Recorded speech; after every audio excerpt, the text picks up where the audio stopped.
guessing we're live.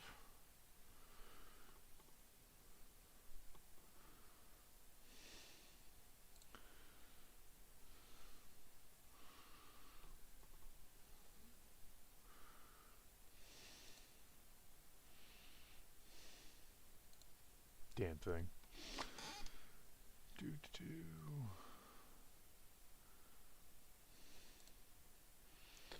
How are we living, folk?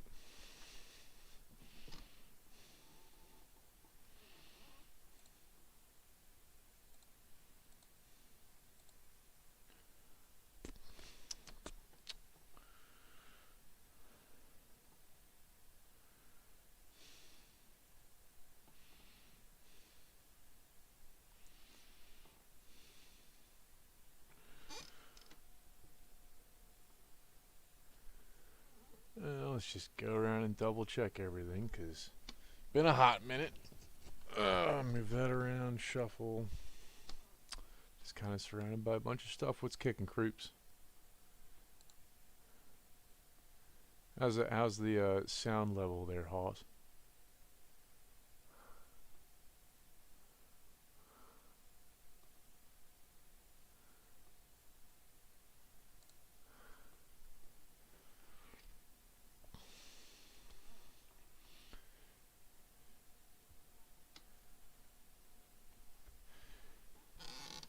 Yeah, Nick, I was actually watching. I was watching like the video that we have up of all your clips. Like, you had pretty good movement. I really liked how you moved through this match. It was a good time, and I can't wait to see you do some more shit. It's gonna be a fun time, no matter what. Waiting on Chuck to come in. Whenever the hell he comes in, he's a family man. I completely understand. So, well, I can probably futz with this a bit. Well, there's nobody else here, I guess.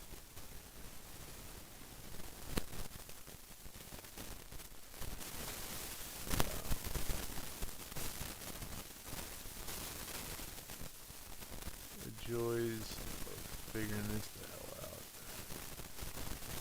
Let's do that. We'll make it big. Oh, look at me go. I figured it out. Proud of me. Dude, stamina's like, having your wind and being able to do it in armor constantly is like a big trash heap. It's like the worst thing about doing it. And I completely understand it. I had to fight with that a lot. I had to beat the crap out of myself going and fighting tons and tons and tons to get that breath. A lot of it actually comes from fighting a rattan. You do that a lot faster, you move a lot faster in the fight, and being able to build your breath while you're still moving, still fighting people, making decisions like while you're tired, while you're in that adrenaline rush was really key to be able to build my stamina up for doing this stuff. My sound is going mad steppy.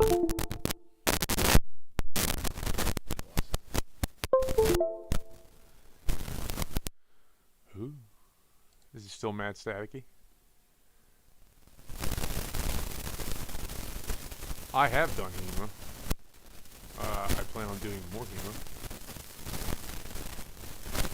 How's the sound now? Is it any better?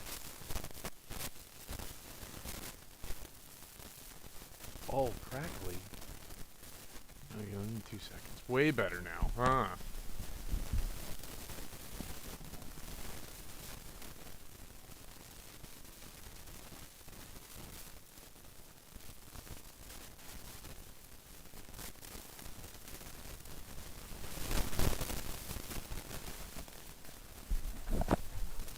I didn't even touch it. What's wrong with this?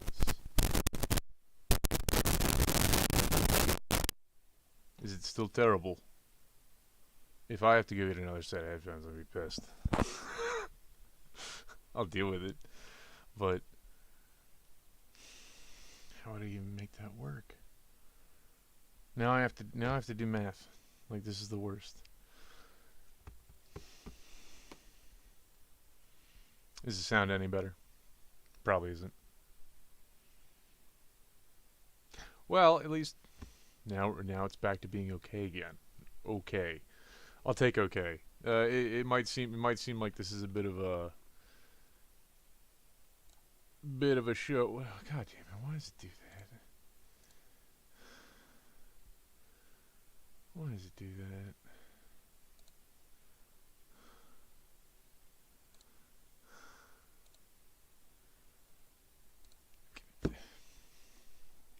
I hate this. It's happening. It's better. HEMA. Okay, so what HEMA helps is a lot of weapons handling. It helps you being able to fight people with weapons. I mean, realistically, it is a weapons form. A lot of the footwork is pretty standard. Half advances, full advances, compass steps. It does get you better at moving and dictating your position on the field. Makes you a little bit better about. It's not fixed. It's the audio is because my this set of headphones, I use them for a bunch of stuff, so they get used a lot. So the contacts on the end of the stick are rough. Happens, but life. But yeah, what's up? How you leaving, Bacata Night? So, oh no, I'm turning all the video audios off. Like all the video audio is not gonna be around. Not gonna deal with that. Just because I like being kind of smart every now and again. We'll just mute the shit out of that, why don't we? Hey, look at this, Cincinnati Barbarians. Nathan Pratt, you put out some good videos, dude. I enjoy the no, let's turn that off. Let's turn that down. Let's move that around. I'm really glad that you guys have done a bunch of stuff. Cincinnati Barbarians are really pushing some stuff up in Cincinnati, obviously. At the Ren Fair, kicking shit, beating the crap out of people. I'm about it. I'm just kind of I'm gonna play some of the videos in the background because that's always fun. So HEMA lets you work on footwork a lot. It lets you work on weapons handling a lot, and you get, I don't know, it's just more time with a sword in your hand, more time in simulated combat. We all know that the more fights you have, the better you are, and fighting everywhere works. So realistically, it's just more fight time. It is a different kind of fight time, but it also lets you hone a different set of skills, which you can then bring to Buhurt. Buhurt is definitely the mixed martial arts of like sword fighting, I feel. Just because weapon strikes are good. They work. If you're good at them, they do great work. Movement, wrestling, punching. I mean, like, it's got all the different combats thrown into it, all the different kind of combat styles thrown into it, and you add a sword to it, so it's not gonna go any worse for you. So I like the idea of HEMA. I don't like the sometimes the community can get a little rough, just because they think they are the bee's knees, and we also think we're the bee's knees. So what are you gonna do? So it's kind of level. You have to just deal with what you deal with. I mean, people are gonna be people. So I mean, I like HEMA. I think you could do more than just what's taught in the master's manuals. Like currently, I'm watching like Two Swords. That was a good kick. I like that kick. Guys fighting with two swords, not really a noticed style back in the day. I'm gonna hit you both the swords at once. Clobber you. I'm gonna swing at you. I'm gonna keep swinging at you. This is a good way to get tired. That's how I've always seen two weapons fighting is a good way to get tired. Look at him being all mean. We'll just back that up. So, no, like HEMA clubs are great. They let you work on a bunch of stuff. You might be able to work a couple of guys into doing some more heavier contact stuff with you too. I mean, feel the room out. It's kind of my idea. If that's who you got to fight with, that's who you got to fight with. I'm never gonna argue with finding more fights. So yes, it'll let you land more blows. Hard blows will come from like actual mechanics and swinging, and realizing that you need to swing 3 feet on the other side of the guy instead of like just at the guy's like level. You need to swing through the guy. That's kind of what my whole thing has been. Is I punch through people, I hit through people, I run through people. Like that's the idea. Go through them. And it's not all about just like maximum force. It's about placement. It's about applying the force correctly. Having the strength of the sledgehammer with the aim of the scalpel is kind of like how I've been thinking about fighting for the last 5 years. How can I be the most effective and the most dangerous, and the most murderous, as efficiently as humanly possible? That's kind of a thought process for me. So, but yeah, go fight with who you can fight with. It's gonna be a good plan. Um, Tandred, thank you. I try to be a monster at times. Sometimes I'm just a big pile. That definitely happens. We got two-handed sword combats. This man trying to get under a list. That's like the worst thing. Why can't we have gates built into our list? I know it's slightly more complicated, but realistically, like, just put a gate there. Just make it so I can walk through the fucking gate, bro. I don't need to dive in and out. I understand it's a difficult part, but realistically, if you've got questions, throw them in the chat. I'm reading chat currently, as obviously, and just Chuck's gonna be around probably around 9 o'clock. So we're gonna have Chuck in, and we're gonna talk about 7 weeks of fighting, just a level insanity, like 7 straight weeks of fighting, which was just constant. Yeah, the gated list things is a thing. That's kind of why I like cattle rails. Cattle rails are real easy. They're already manufactured. You don't really have to do a lot.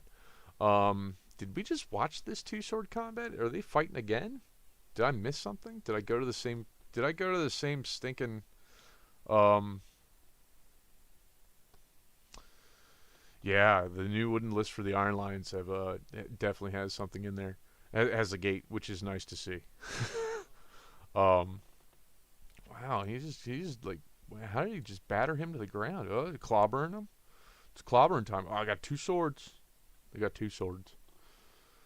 Oh, he's taunting him. I punched you in the face and I dragged you to the ground. See, he drove through him. He punched him in the side of the head and just bopped him right over. It was a great time.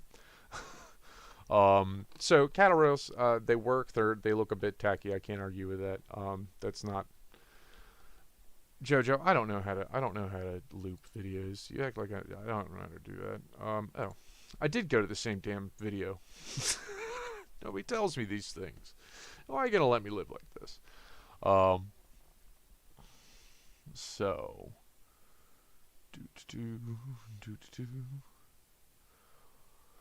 Oy.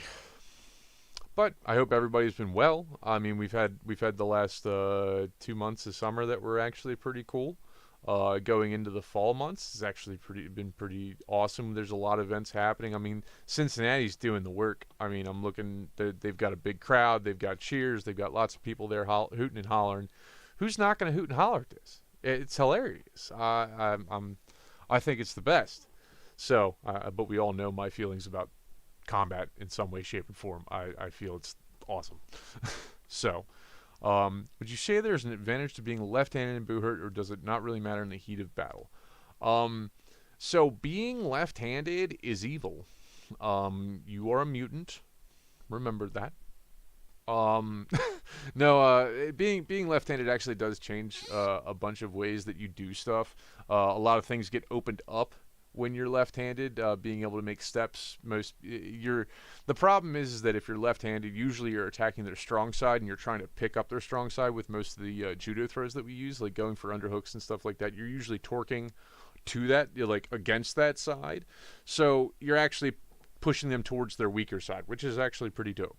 A lot of people that are right hand dominant, they are usually left side weak. They're pretty monodominant, and unless they're ambidextrous. So I mean, there's not a whole hell of a lot of dudes, but I mean, most people that know how to stay up, they're going to be able to stay up no matter what. But you'll be able to catch out a lot of people that aren't nearly as experienced and not nearly as ready to deal with that. If you want to go do things and win medals, go be a left-handed sword and border, and just laugh. You'll literally you learn like 4 shots, and you'll have them all day. You stiff arm them. Give them the what for, and you go from there. That's kind of been my thought process. Being left-handed makes it much easier to hit them with swords, but otherwise,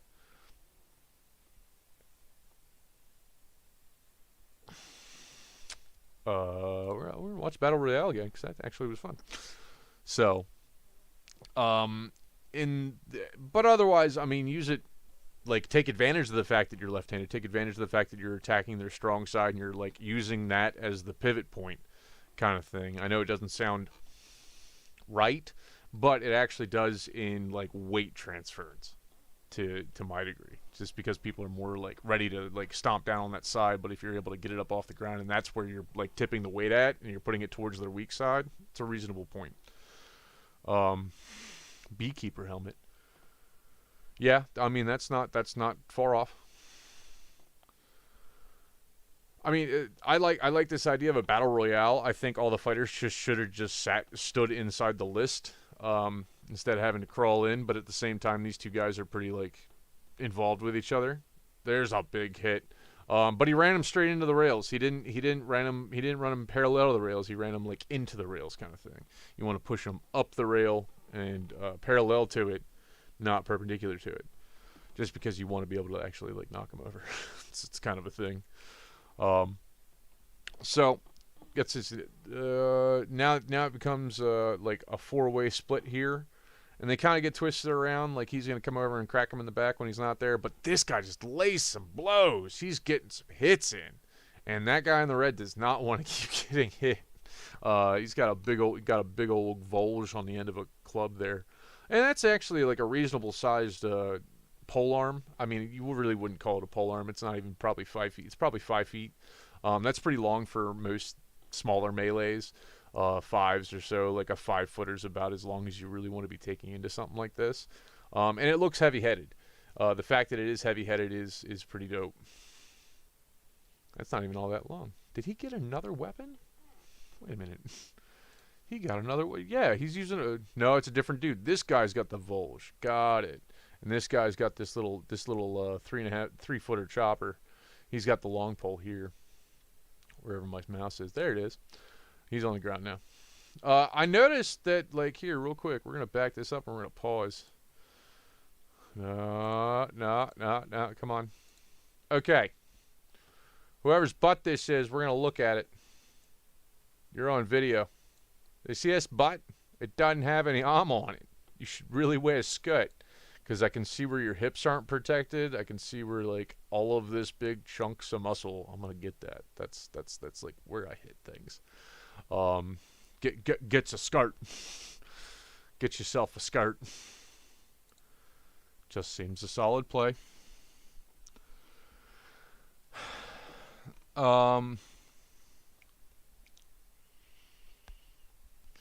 So, what weapon do you prefer using, or is it dependent upon your opponent if it's teams or one-on-one battle? Realistically, one-on-ones, you're going to be matching weapons anyways. Like, if it's a polearm fight, I got a polearm. If I've got a small axe, I've got a small axe. If I'm doing sword and board, sword and board. I like doing sword buckler, because that's fun. I like bipping and popping with like that. Nick Krupa, he's got his YouTube up, and I'm gonna be pulling up some stuff from a fight with Tidewater with the Pine Barrens, South Jersey Pine Barrens. But realistically, when I go into a melee 5-on-5s, 3-on-3s, I usually have a two-handed axe. Probably it's only about like 3.5 feet long. It's an old mattock handle, so if you think about like a mattock or an axe handle, that's what it is. And it's got a heavy head on it because it moves fast and it's heavy, so it drives through things really easy. I can make that head move quick and hit with precise efficiency. So I use that. Sometimes I'll go in with like a small like hand buckler and a hand axe, just because like I have to do a little bit heavier grappling, or if I need to like be able to block a lot or just take punishment, I usually try and put a shield on myself so I can like block a little bit more instead of just punching axe blows that keep swinging at me. Seems to be a better play in my thought process. So If it's anything bigger than that, I usually go out with like my like 3.5 foot axe, or I'll go and get a 5 foot axe just for clubbing people in a bigger melee, like 10 on 10, 16 on 16s. I'll get a bigger axe just because it's fun. And I rarely get to fight with those things. I might go into a couple of fights with a longer axe, but meh. The shorter axe lets you get free a little bit easier. The long axe does get pulled in some stuff.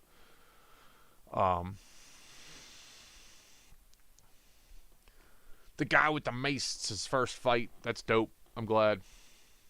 Let's do it again. I'll play it on fucking loop. I don't care. How do I loop this? I don't care. So I mean, melees. I'm doing crazy. I'm doing stuff with axes, singles. It's whatever they're fighting with. No, I don't think I'm gonna be going out to the Idaho Renaissance Fair. I don't even know what's going on with that. So. Probably won't be going out to that one just because Idaho's a bit of a drive from Maryland. Just a bit. So, how many? You all been out fighting? I mean, I know there's a bunch of Bacata night. I know you've been fighting people, and there's a bunch of barbarians in here. I do enjoy the fact that they are the Cincinnati Barbarians. I have a kinship with this team, and I can't wait to come up to Ohio and do some stuff with you guys because it's gonna be a hilarious little road trip. You're only like 6 or 7 hours from me. Like that's easy. But that would be silly. Go and visit the team full of nuts. It'll be great. I don't even know if you guys are crazy. I've met maybe 2 of you in total, but I'm gonna go with it. You're the barbarians, so done. Love your YouTube recommendations of Plastic Love. Plastic Love. What about Plastic Love? What do you mean? Talk Plastic Crack? Like I used to play Warhammer a lot. Like I talk about Warhammer a lot. I like Warhammer a lot.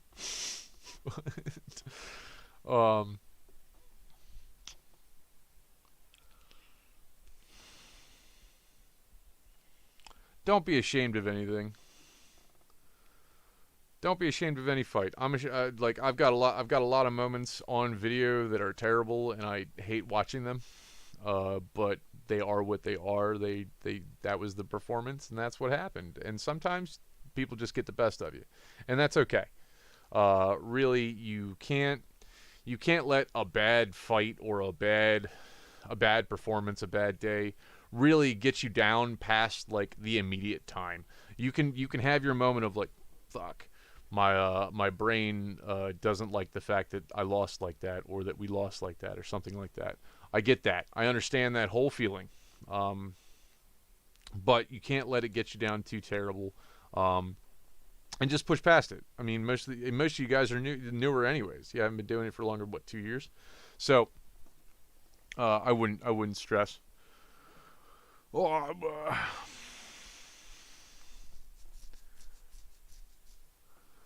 And the fact that it's 90 degrees out there. If it's 90 damn degrees in Ohio doing this stuff, which realistically it would be a big thing for me to come to Ohio. I really don't like that state. That state's like the armpit of America. But I love Ohio. But at the same time, I have family in Ohio. You deserve that knee to the head. I'm telling you right now, you deserve the knee to the head. That's how it is. You guys, when you guys are fighting out in this kind of heat and stuff like that, I hope you all are really like paying attention to each other and double checking on each other, making sure your support staff knows to like, hey, you're not dying in there, right? Like, are the poles squiggling like snakes? You're okay, right? Cool. Sometimes you need to have that extra double check for yourself, and like having other people check on you. It's kind of a thing. What's going on, Stump? Stumpalicious. For delicious. Because I'm ridiculous. Where's Chuckles McGuckles here? Nah, it's whatever. Man, that's a big old hit. Yeah, he's trying for these. They got a long axe. He's ready to do it. I'm actually gonna like watch through this again. Poop. This man's super about it. I'm glad that he's super about it. Big hits. Not. Turn his back with that little with that little plate, Russian plate, man. Like I remember this guy from Rookie Rumble, and I'm sorry I don't remember your name, but I'm really glad that I like grabbed you by your armor and fixed it, because you had a big old gap in your buddy who strapped you, and I was like, dude, watch out for your bros. Like, make sure that that hole ain't there. There's an armpit. I saw an armpit there. You could come over and club people. That was a good plan. Um, yeah, hydrate or dihydrate is definitely the game here. The double-handed overgrip that he was rocking, not exactly the best play. That was right there, wasn't it? It's glad that it hit a little diagonal, but that was kind of dickish. That was the back of the head, back of the neck kind of thing. Did he lose his weapon and not do it? There's an armpit. Did he lose his weapon and just keep fighting? What kind of silliness? It's a show. I understand it. It's for a bunch of people out there. I can't argue. Um, but goddamn it, keep all your weapons. Like, don't lose your weapons. Two-handed. Is there multiple two-handed sword combat? No. I'll watch it. Fuck it. Maybe this is a different angle of a fight. I want more thirst traps, but at the same time, like, a gallon a day does definitely keep you from dying. I mean,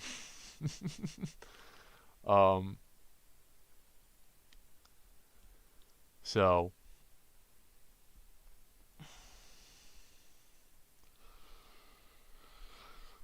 So to be honest with you, fighting in that stuff, I wore an extra kidney belt underneath my armor, just to give myself a little bit of extra protection. It's not like anything. It's nothing more than some thick leather.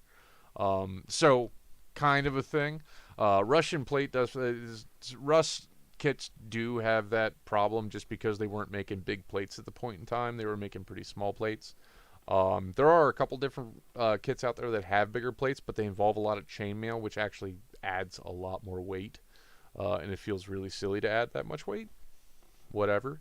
But at the same, like, that's kind of where I've been feeling. Like, that helmet was made by Ilya, and I told him, make me a dope helmet, made me a dope helmet, and then I'm like, well, I have to match armor to this shit. Fuck. This is gonna take some doing. And, like, the first kit I made was a Katanga de Gal, and I made the plates much larger, but I used the same amount of plates that were in it historically. So when Botan looked at me, they're like, this is not, you need more plates. These are too big. I'm like, no, I just sized them up. This is actually the same amount that were in the historical armors. I just made them bigger because I'm bigger than they are. I just scaled it up. It'll be fine. They're like, okay. I'm like, cool, guys. And actually, that, like, kind of saved me a lot. I have most of those plates still that I use them for armor. So, and also the thing about rust kits is that they're heavier. I mean, just naturally they are heavier, and it feels slightly silly to wear so much extra plate, kind of thing. Just because it kicks the fuck out of you. It drags you down a little bit. Checking some things. Participants. Okay, it's not malicious. There we go. I'll bring it back to that. So.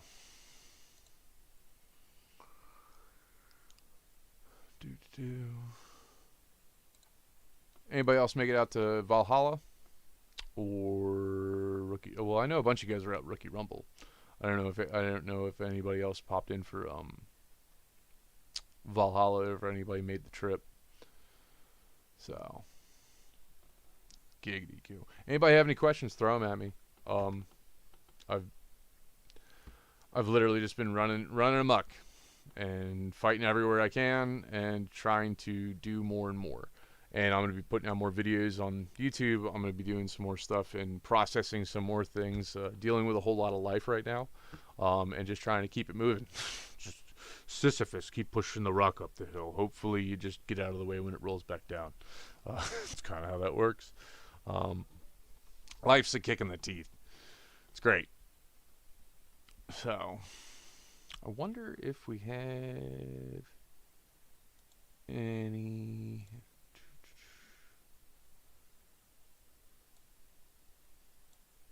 Why does that thing keep doing that? That drives me nuts.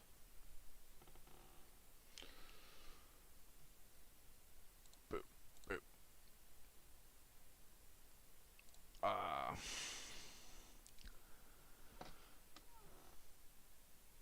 How many fights have you guys had? Like, count them off in your brain. How many, like, fights like this have you gone to and done? Give me a number. I like numbers. I might have a Chuck Goodwin. I have a Chuck Goodwin.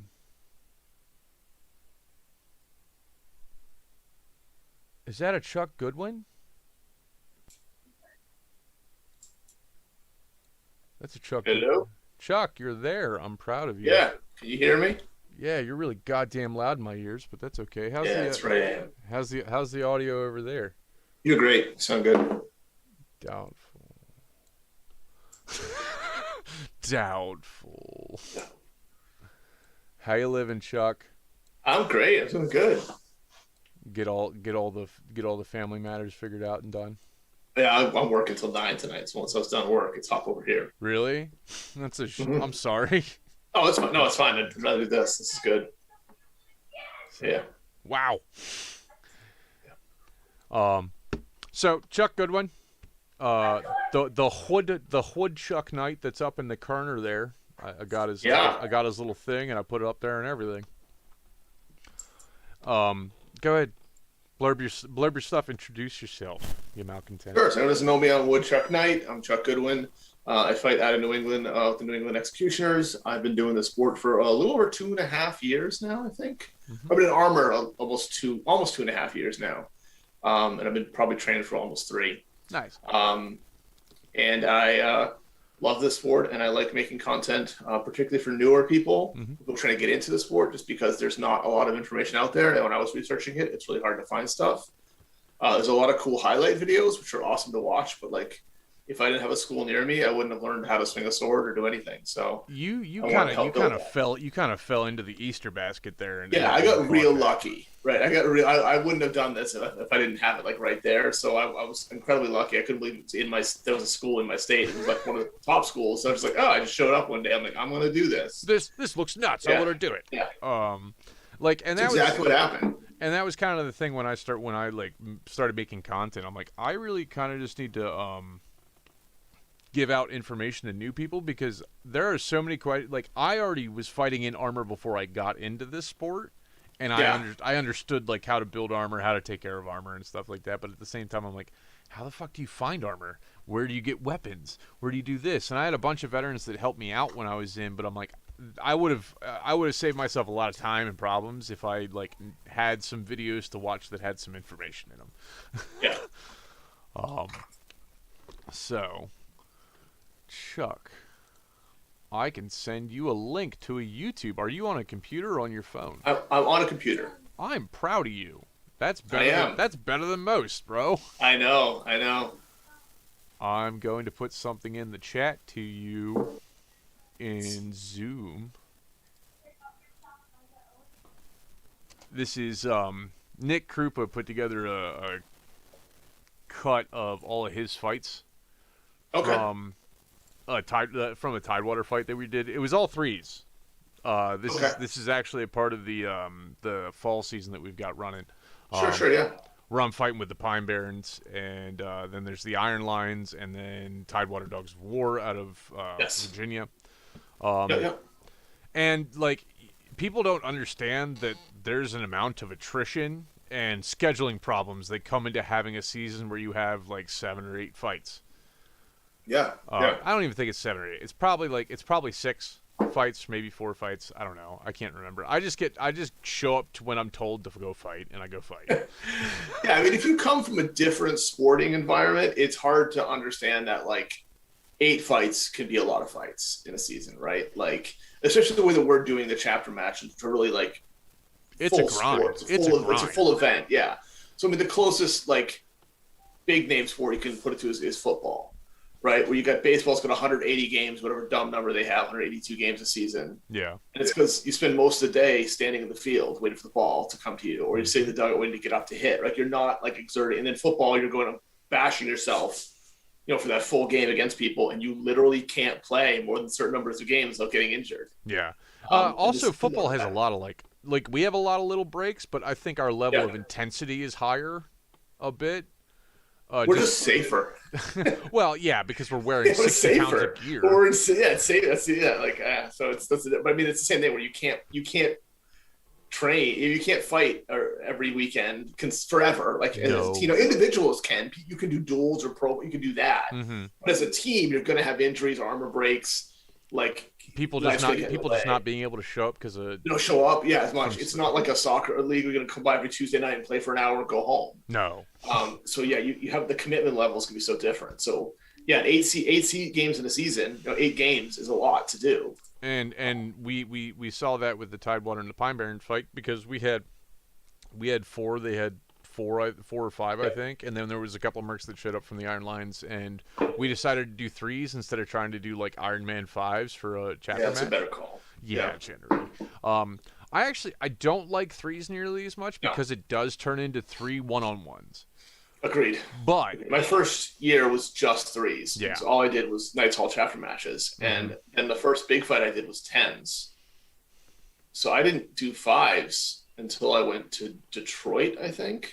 was 10s at Blood and Steel.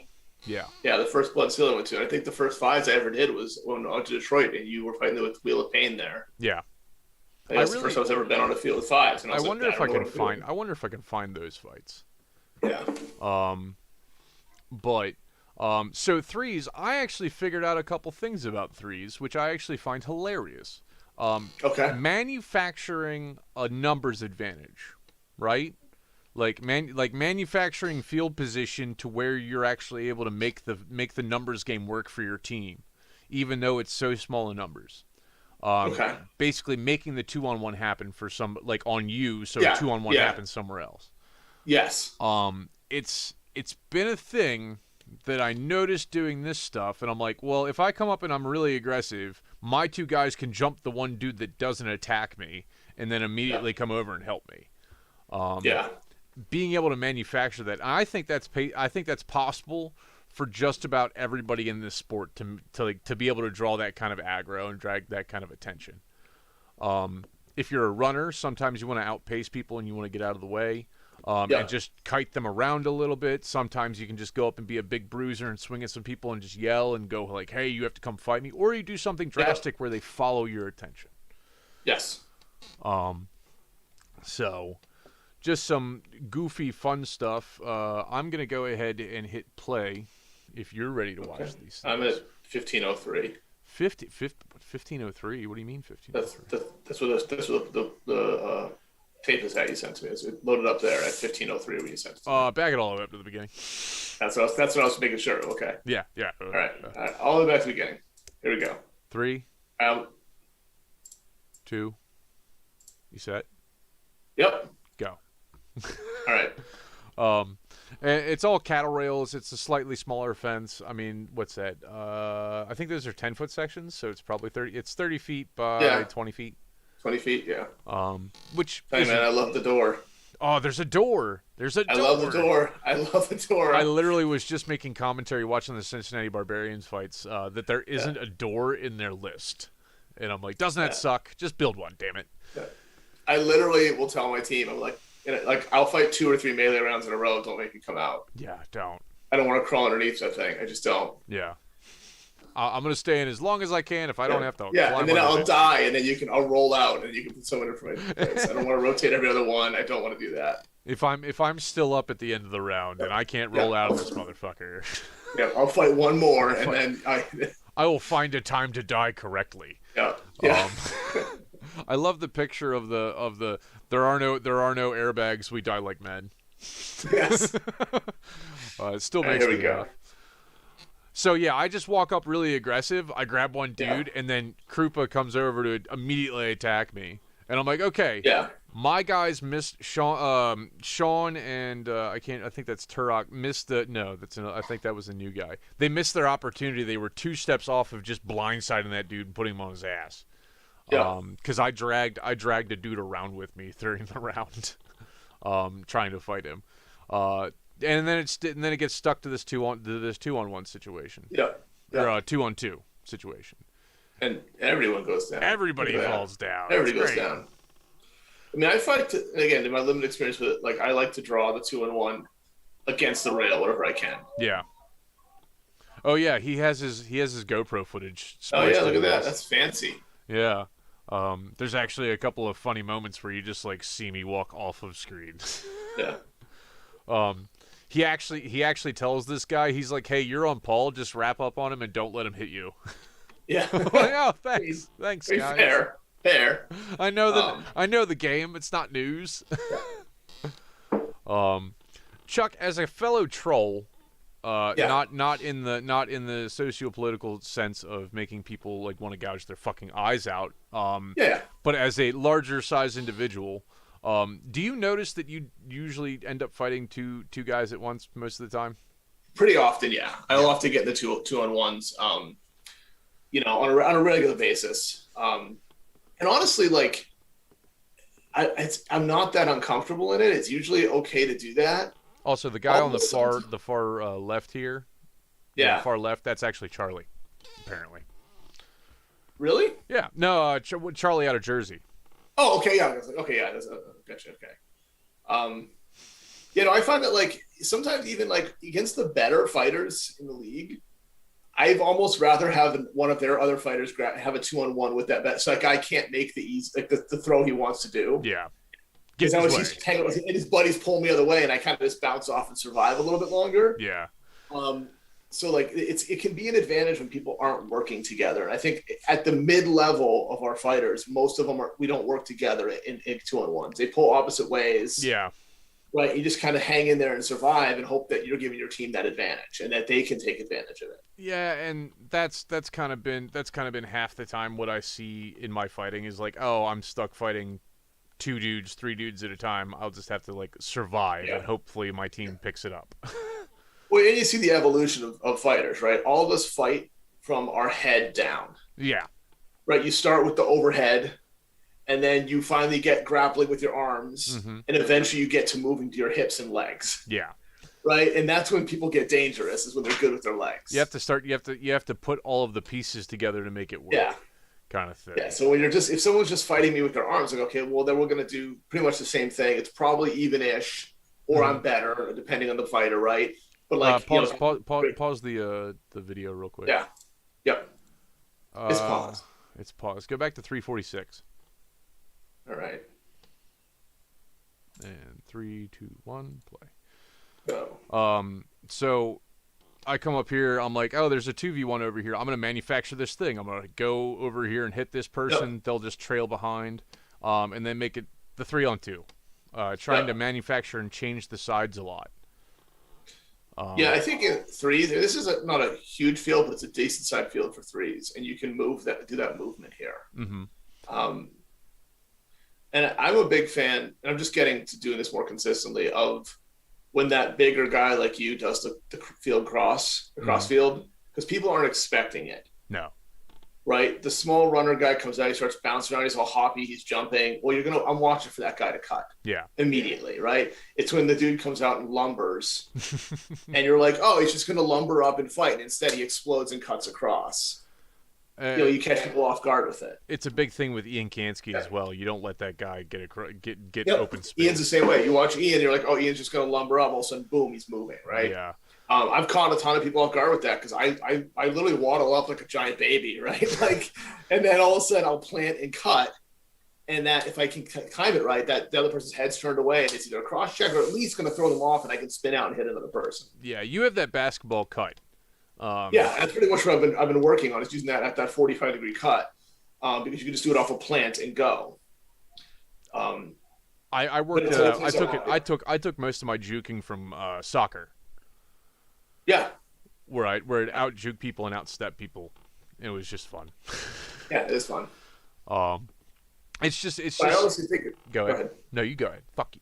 But I think it's something that it's just the smaller, faster people don't scare me with it. Not even because they're just not as big, but they can do. I mean, there's a lot of little guys who can cross check the crap out of you, right? Behind, and you won't see it. You're going down no matter what. but I'm always watching them. Yeah. The guy comes out, he's bouncing and ready to go. I'm like, oh, that guy's a runner. I'm going to watch him, right? Yeah. So it's about that deception. It's just like if you're in a boxing match, it's about deception with head movement, deception with faking punches. It's the same thing the whole time. I want to be deceptive with the way that I move. Yeah. Yeah. It's definitely been a thing of deception and making them think I'm doing something else, kind of a thing. Like Yes. I'll run up and I'll actually punch at the person, and then I'll cut. I'll get their attention so hard, that I'm attacking you. No, I'm going left, or I'm going right. And that like spooks them and it stops them for a second. And I'm like, oh, you stop. And you get that 2-second pause. It's almost 2 seconds. Your brain will freeze. Yep. If you're not used to that, I think I think people need to think more psychologically in our fighting, and I think they need to work on better field manipulation and better field placement, just for how they use the field, how they use their presence on the field. And I learned a lot of that from going and doing melees, like big stick fighting melees where I'm fighting like 80 dudes kind of thing. Yeah. I would usually be the guy that would be an outrigger that would go out and pull like 5 or 10 dudes with me, and I'm like, okay, I'm gonna keep 5 or 10 of you busy with a spear, and I'm just gonna keep you busy with the fact that I can maintain 30 feet of damage. That's all I got. Yeah. And there it is. You cross again.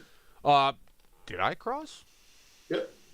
I'm at 716, so I watched you cross then. Okay, I moved back to 655. Okay. 658. All right, I'm at the same spot. All okay, right. Go now. Yep, go. Yep. And Josh did a great job. I really thank Josh for coming up and reffing all the support staff. So watch this, because here's the next level of what I'd like to see. Is you cross there, and your middle isn't doing anything. They're waiting way back. And I guess a check there, which is nice. But I think the next evolution of this is if you've got a teammate who's going to be doing that cross, the other guy has to fill that lane. Right? Yeah, so he goes diagonally to the hole. Like he takes it across the field and cuts over to here. Because that's that risk, is if we all start crossing randomly and you cause the chaos, the other team isn't biting on it. Yeah. Then you're just going to get eaten alive unless your team can fill those lanes. And again, that's more with 5s and 3s. Yeah. With 5s, like usually you'll see like one cross go, and then another guy will follow up with the second cross because he'll crack back. He gets the crack back on the dude that's tracing up behind you. Yeah. That was the next level of teamwork is the thing that we're really pushing. I think all we're pushing for. Yeah. That used to be a big thing for the first swords. I would cross, and then Andrew would cross, or Ian would cross with me. Like we would do some silly bullshit where some 350 pounds of man and steel would run across the field, and then another one would do it. Yeah. And that's another thing. Don't let your big guys just be big guys. Let them do funky, fun stuff. Let them go out and try and do some squirrely stuff, because it's going to be surprising, and if they hit well, they're going to hit really well. On the other side, I'd say tell your big guys that they need to be conditioned enough they can do that stuff. Right? Right. It's a big part of it. It's big guys who stand there, and it's not always because we don't want them to move. It's because they're not training, right? Like, and again, I'll speak for myself. So I'm always, my cardio is always the thing that I got to be better at. I think all of us are constantly working on cardio. like we're all built to run down a gazelle across the African plains. We are all not actually like conditioned to do that. Yeah. Oh yeah. It's very true. Humans are supposed to be long distance runners that have speed when they have bursts of speeds when they need them, kind of stuff. But like we're doing full sprints the whole time. So and that's in armor. Yeah, in armor, but they're only like 30-second sprints. Minute and a half sprints. I don't know. I don't know. Like realistically, in 3s, it can go a little bit longer, just because like there ends up being a little bit more of a hugfest grapple game in there, to a point. But I don't mind doing 3s every now and again. They're a fun little fight to do. I like 5s and 10s. I like being able to do 5s and 10s. See, now that guy just followed right up behind me. He immediately started following me. Realistically, that center guy, if he had been up 2 more steps, he'd been able to get him like clean in the ear hole. And everybody's just ready to, like, when you start crossing across that field and they're like, I gotta get that guy because he's gonna go do something. So I'm loving the consistency of the fighting out there that you guys are all doing right now. Like it's the season. it's been good to have that consistency. The Iron Lions are kicking ass. We all know it. Yeah. They practice together 3 days a week, and those guys are all training like constantly. I'm not going to argue with them. Josh is doing a great job teaching them guys. Check out the Ironhide Academy.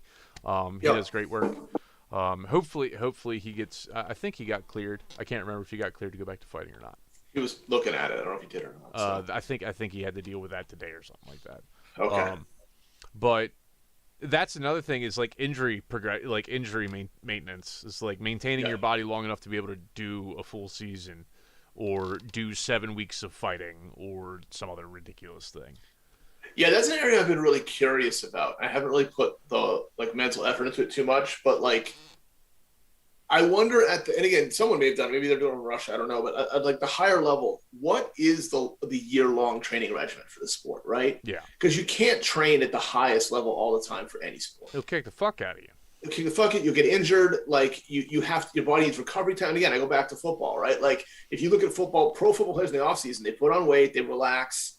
They don't go crazy, they don't get 50, 100 pounds, right? Yeah. But they come back and they have that first whole set of training camps, which is just conditioning and workout and all that to get ready for that season. And we have such an erratic structure. We being all of the U.S. to our fighting. There isn't we fight over the summer or we fight over the winter, and most sports have a season. We just kind of randomly do it at all different times. Yeah. That you find that I don't know what the pattern is yet. What should you be doing? Should it be 6 months on, 6 months off? Yeah, it's kind of 2 months on. So I'm curious as this evolves, when it gets into that, we have seasons and every year, same time, what that's going to look like. Yeah. Go ahead and pause your video. Go back to 11. Sure. 11 minutes flat. All right, almost. Your runner is 250 pounds. That's about where I sit right now. Actually, I weigh about 250, 255 right now. I lost 24 fucking pounds. I forgot. I'm like, oh yeah, you did. I'm still huge. No, I lost 24 pounds. Apparently, fighting for 7 weeks straight will do that to you. Yeah, I don't see any chat if it's happening, by the way. So if there's something you want me to answer, just let me know. I mean, doesn't matter either way. If people have questions, ask them. Yeah, I have chat sitting here right in front of me, in front of my phone. So, cool. Ready to hit that video in 3, 2, 1, go. So Sean is on my right. I think I can't tell who that is. Got a guy on my left, and I'm in center. And I can't. I think we were gonna shoot the gaps. Basically, the two guys were gonna shoot the two gaps in between the center and their rail guys, and they were gonna go from there. And I was just gonna mop up whatever was left, or whatever happened to make decisions. So Sean goes there, and then Kroops actually immediately comes to me.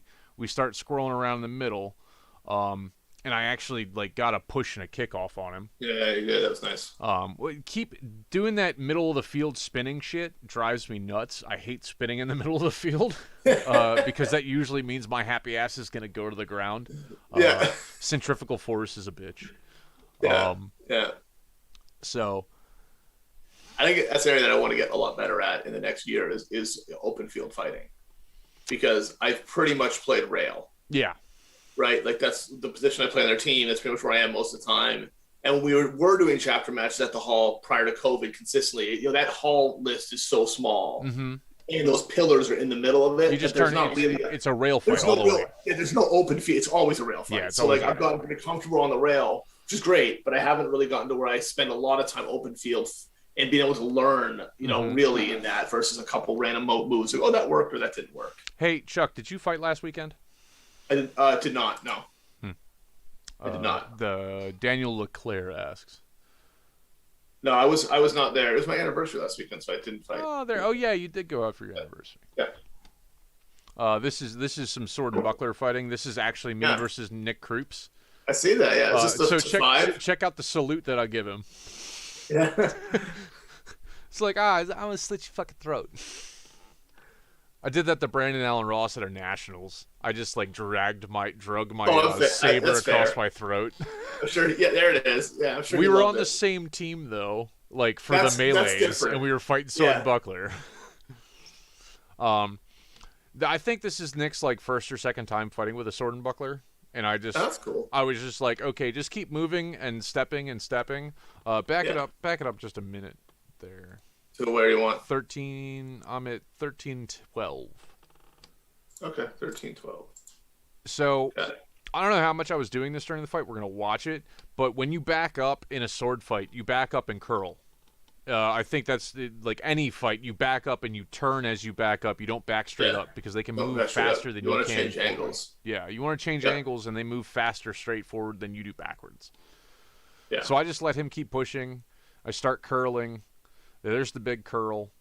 And it's just me pivoting, like constantly pivoting to stay matched with him and making him turn so I can just get past his guard kind of thing. That buckler is actually a strap buckler. It's not. It doesn't have a solid handle in it, so I'm just holding two straps. Hold two straps? Yeah. That's funny. It's a pretty cool buckler, and I was like, I don't have a metal buckler that my gauntlet can fit in. I'll just use this. So I'll just use that. Yeah. It's the right size. My first time I thought sword and buckler was so goofy because like it's the only thing we have that's to 5 points or something like that. Yeah. But now I really like it in that it gives another avenue for like new people to be involved. Mm-hmm. In particular, like obviously there's very skilled sword and buckler people who love it, but for me, like thinking about like if I'm coming into the sport, like and I don't know what I want to do or I'm really intimidated, like that's a great first fight. It's quick, it's easy, you can do lots of rounds of it. You're not going to get like drained to death, and you can find out, and you know, and if you lose 5 points, who cares, right? Yeah. Like I think it's a great way of like getting people in. You're not getting hurt. Yeah, it's not a polearm fight. Yeah, like I'm saying, most duels you're not getting hurt unless you're going to go play pole arms. Yeah, right. Which man, I'm good with that. I have no desire to pole arm duel. No. Okay, like, now this is check this fight out. Yeah. I do some silly stuff. I'm up in the top. Right, throw a chop. Yep. Good. The same spot as you, yeah. Oh, that kick. Wait, you're behind me by a couple seconds. I backed up a little bit, yeah. Okay, let's back up to the same spot because it's. Where do you want it? Where does it go? I go 1436. 1436. There I am going. You're going? Yeah. Okay. No, I walked up in this fight and it's Tegan and Spencer on the far side, and they both were tough cookies, but I hit them real hard. Yeah. Big chop, go up to block the big, and then just kick them. I'm like, I'm gonna start working more snap kicks into stuff because I kicked them right in the belly and it knocked their breath out. Oh, that was good. That second chop too. It's a fake up top to an immediate scoop to the hip. I like that. That was nice. I'm gonna start like hitting people more often and kicking people because I'm tired of grappling. I'm tired of getting grappled. It's tiring and annoying. If I could just swing all day, I'd do it. Yeah, it'd be great. Yeah. Nick, you did a great job with the sword and buckler, dude. Like I've been sword fighting a while. Like no stress, dude. And it's something to work on. That's a fun little thing that you can work on. Doing pel work, doing single sword stuff is really fun, and it lets you work on your striking and it lets you work on your footwork a lot. If you can make the footwork work for sword and buckler, you're gonna do a lot better in a melee. Just because you're going to do more, it requires more walking and more doing stuff and more positioning, and you're going to learn more from that. So it's Chuck Vallis I saw in a meme get flipped this morning with the Simon Garfunkel song. I don't know what that meme is. Oh, no, Vallis flipped two people. Oh, Vallis flipped two people? Yeah, guy, sweet. Like, literally, it was great. Like, guy can run it, he just does the Vallis, like, low squat. Yeah. Dude just he pushes, rolls the dude right over him, and then flips. The other guy flips over him, too. That's great. Yeah. Vallis is the best. He's a tough little man. Ball of a human, man. He's a bowling ball of a human. Like, yes. Yeah. I miss Richie, though. That another bowling ball of a dude. Yeah. I think I wasn't able to get a bunch of good axe shots on this guy. Back it up to 1610. 1610. All right, ready, go. I can't remember what we're doing here. All right. So yeah, we walk up. This guy immediately goes for engagement. I kind of didn't want, like, we told him to go up a little bit more aggressive, but he was supposed to be a little bit more fieldish than he was trying to be more in the field than anything else. Now here, I just can't get any good strikes on this guy because he's wearing full Gothic plate, and I just start punching him in the ear hole. I'm like, that's. I'm just gonna keep punching you. And Josh sat him for an armor thing because he didn't have a. I don't think his gorget was on. Oh. And he just like saw his bare neck as his helmet got twisted up. Dude, that's terrifying. Right? If you're not wearing a gorget with your fucking armor, put on fucking wear a gorget. Protect your neck. Okay. Well, it's like what was it? Rookie Rumble when that guy came out with that helmet where I could see his chin. Yo. I literally grabbed him. I was like, "You're not fighting." And I wasn't a ref. I'm just like, "You're not fighting." Yeah, like, not like that, dude. I just threw him out. I was like, I'm not in charge of anything. I'm not letting anyone on the list where I can see the bottom of your chin. Yeah, we found a different helmet somewhere, but I don't know what you thought you were doing coming out with that. Loner gear is so sketch, and I've put dudes in my kit that I didn't think would fit in my kit. Like Gunner. Hey, you know Gunner, right? Yep. He fits in my helmet. Like, it doesn't come off his head. That's funny. That's hilarious.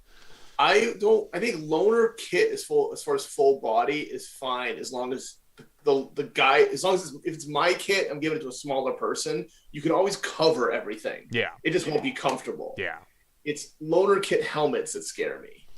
Yeah, right? it's not set up to be optimized for the person. Yeah, optimized to be the same. Like, and that's where I see it too many times. The chin straps mess up with people. Like, yeah. I'm gonna go. Do you have like a 20 March 2021 in the next video thing on the right side? Like the Iron Lyman scrimmage combined. No. Okay, I'll pull that up and I'll send you a link. Sure. It's only 3 minutes and 55 seconds.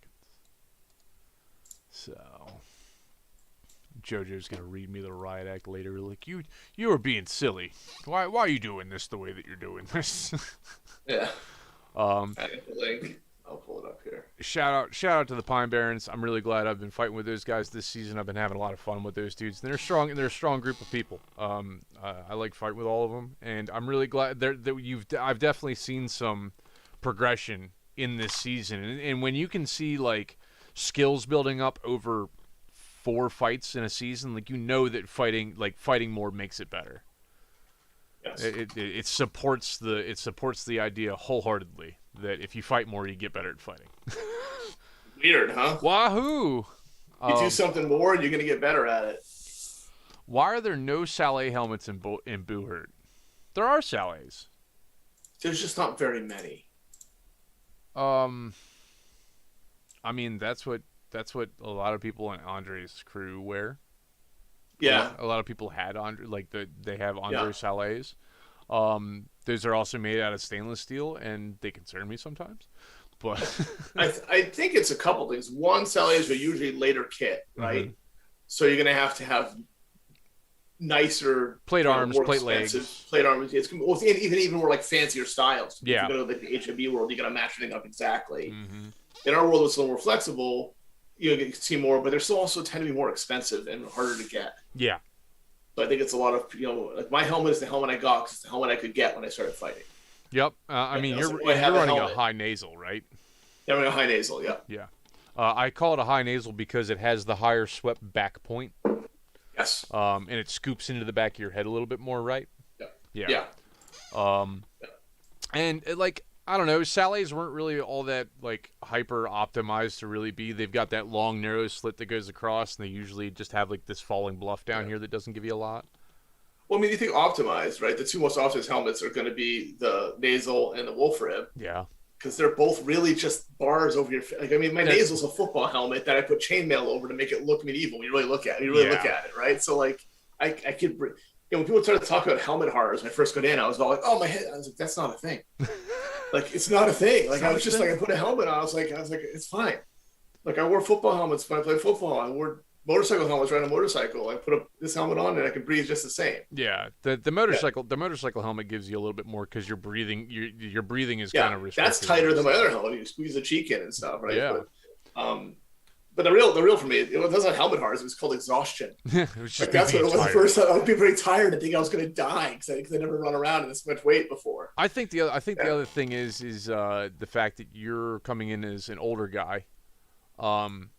You're also used to competing at a specific at a certain kind of level. You're used to doing competitive sports and stuff like that. You're used to being able to deal with you being tired and you being under adrenaline. Yes, I think there's a lot of that. And I come in with a unique kind of mix of traditional and non-traditional sports. Mm-hmm. So I've done very little combat sport. I've done some martial arts. I've done some boxing. I've done a little Greek wrestling over the years, but I never got very far in any of them. Like I just kind of did them a little for fun. But I come in with, basketball is my big sport. I played all through high school. I ran a basketball camp. I coached and all that stuff.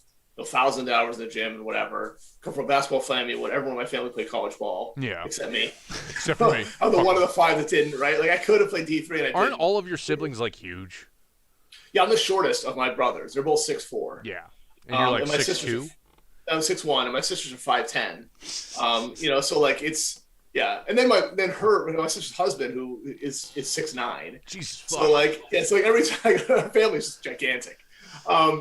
But like, and I'm the little one. But yeah, then I played, and I did a lot of downhill mountain biking and mountain biking. I did a lot of tournament paintball. I played like airsoft at a pretty competitive level. So like a lot of very obscure team sports that were like team based while under combat. So.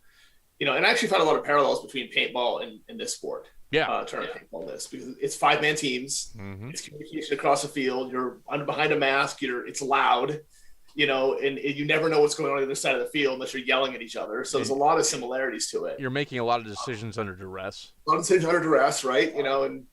People who played like regular paintball, it's fine, but tournament paintball, it's 10.2 balls a second are being shot at you at all times. Yeah, it's fucking ignorant. So it's a machine gun, right? Yeah. So like, when you get run down, it hurts, which is fine. It's fun, but like, yeah. I kind of want to go play paintball again, but I want to do like woods ball. I really like playing paintball in the woods. Woods ball's great.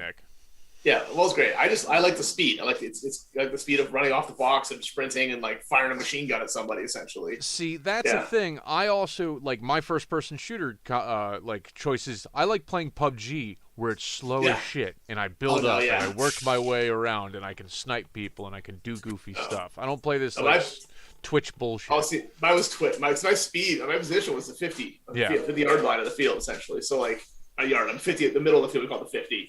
So like I was literally behind a bunker, a huge bunker, while someone was on the other side of it. So we were just point blank. It was all point blank machine gun fighting. Just down. Like if you just hit him in the neck, it'd be great. So that's hilarious. But like that to me built a lot of the same mentality when I came to this. Obviously, different sport, different rules, different aggressiveness, but like having to think under duress, and knowing people came behind you, beside you, everywhere is something I got very comfortable with. That's understandable. Hey, Stornvald, where are you based out of in the Maryland area? Just wondering. Let's see. Do either of you have opinions about wolf rib helmets? Yeah, I like them. I don't like HMB legal ones. Yeah, right. That's where you're at. I don't like anything unsafe without eye bars that protect you. Right? Like, I don't understand. Like, my brain cannot fathom the idea that they don't want to put like safety bars. I just don't get it. But in the US, the helmets we generally wear here that have enough eye bars to be safe, I think they're fine. I think they're great. I don't care. I am all about sport optimization. I am not a historian. I like to have helmets and fight in them. Okay. This is gonna combine with like my arguments about titanium armor. Yeah. I understand sports optimization. I'm about it, like doing that. But also, don't take away from the fact that we're wearing armor and we're wearing helmets. If I want to go and fight people with SCA helmets on, I'll go and fight the SCA. Bar Girls, like that. All of their helmets are Bar Girls. Yeah, I know that. So. That's kind of my feelings about that. Titanium armor I think it kind of like the weight the weight change in it. I think it changes the fact that hey, you're supposed to be wearing armor. It's supposed to be kind of heavy. Some new titanium arms. Yeah, I know, right? It's got some new titanium dueling arms. So here's the thing. This is a more complex topic. I think the problem we have right now, again, it's a new sport, right? We're evolving, and I feel like this is like NASCAR back when it first started, right? So we haven't decided what the cap is on allowing our technology to exist, right? So I'm, as a competitor, want the most competitive equipment that you will give me that everyone else is using. Yep. If they came out and said, nope, no wolf ribs, like no titanium, here's the legal kits, I would be like, that's cool. Because and I would just go buy and fight in that. Because every other sport I know of has that. I go like, you go to buy a baseball bat, you have to buy a bat that fits all the regulations. And you can't be like, well, I just made my own bat that's like out of some other material than wood or whatever. Like, so, and the thing like, I'll go paintball. Like paintball guns were super regulated. And like, it got to the point now that everyone's spending ridiculous money on guns and it doesn't matter which one you have, they're all the same. So it's like, that's the way it should be. Because now I'm competing over skill. So for now, in the Wild West, I'm going to buy whatever I can that's going to let me be as good as everyone else who's doing that stuff. So it becomes a skill level. If they ever decide that that's it, I'm like, that's cool. Like, let's cap it and make a rule. Yeah. We haven't done that yet. I just kind of think, I'm like, I'm supposed to be wearing armor. It's supposed to be armor. It's not supposed to be like tissue paper. And I'm completely okay with making jack chains. I'm making a set of jack chains for going and doing dueling, where like my rear braces are just like a bar with some fucking rings on it, and I'm gonna make a light leather forearm that's got a couple of splints in it because I'm gonna use like sword and buckler and sword and shield. I'm gonna be like, who cares? I have feelings about titanium shins. I want to get a set of titanium shins, because like that's awesome, but at the same time I don't want to do that, and I wear my melee kit for doing all my singles fighting, so I'm like ready to take big blows, I'm ready to get hit kind of stuff. It does weigh me down a little bit more, but I know that I'm not going to get hurt generally. That's where I'm a little bit I got the titanium arms, so I'm trying to figure out if I'm going to melee with them or not. I wouldn't. Like, I haven't decided. So what I did is I replaced the lowers with them, and I'm like the lower arms, and I'm comfortable with them. But that was also a fit issue. My other ones weren't fitting great, so I said let's try to. And I haven't replaced anything else yet for melee. I think I'm going to keep the rest of it the same, and then switch it out for duels and pro. It's more for like pro fight specific stuff for me. When I'm doing like I'm an actual pro fight, I'm like okay, like I want to be at the same equivalent as the other guy. Being able to maintain sword work while you're like. The whole damn time. I understand. With those terrible swords. You don't like those swords at all, do you? God, I hate them so much. I'm getting American Bowhurt to make me a spec made one just so I can test it and see how they swing. It's fine that's the rule. Again, I will say it's my argument. Bowhurt American Bowhurt. Bowhurt, yeah. It's my argument. Like, as much as I hate those swords, at least they made a rule that they're all going to be the same. They're all that. They're all so, that sword. I think they're awful, but I'd rather have me both fight a guy with an awful sword and I have an awful sword. Yeah. Than like be chasing the progression of like a technology, right? And that's fine. So I hope they someday upgrade them to like swords instead of rebar, which feels like what I'm swinging right now. But I'd still rather have that. I'd really wish they were just weighted like framing hammers, because I could swing a framing hammer all day. I could beat people up with a framing hammer all day. Hammers aren't legal, Paul. Bro, no, weighted like one. Weighted like a hammer. Oh, no, weighted like a hammer. I'm the one motherfucker that's like, don't hit me with the hammerhead guy.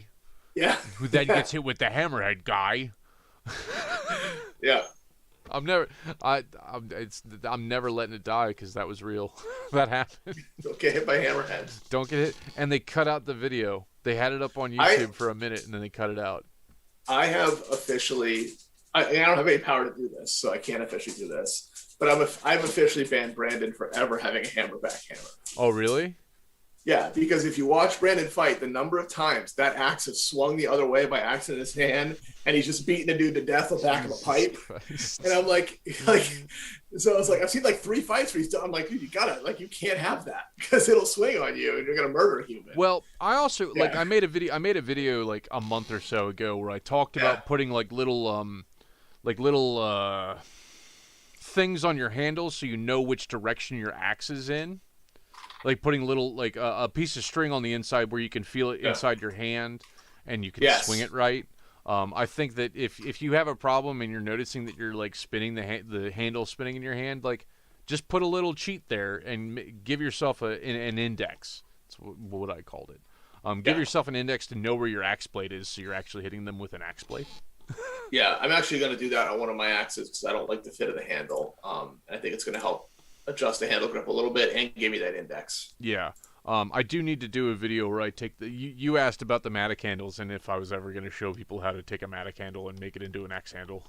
Yeah, you keep telling me like to do. I'm like, cool. I have not done that, so you know what to do. It's like, show me a video of it. You're so a woodworker. You know what to do. Well, I currently could, but I was like, you're just like, oh, just do it. I'm like, I don't know. Like, I just make do my it, own man. handles, right? Nike, just do it. Yeah, Nike, just do it. It's just Nike. Yeah. Just throw me that sweet Nike money, and I'll say just do it all the time. All the time. Every moment. Couldn't give a shit. God, can you imagine getting the outrage from the purists if we started wearing Nike swooshes? Dude. Yeah. Well, like give that Nike money, and I can get all the hate. I couldn't give a damn. At the same time, I've thought about like what happens if like one of us gets sponsored by one of these companies, like Boohurt Tech and everything else like that, Medieval Extreme, American Boohurt.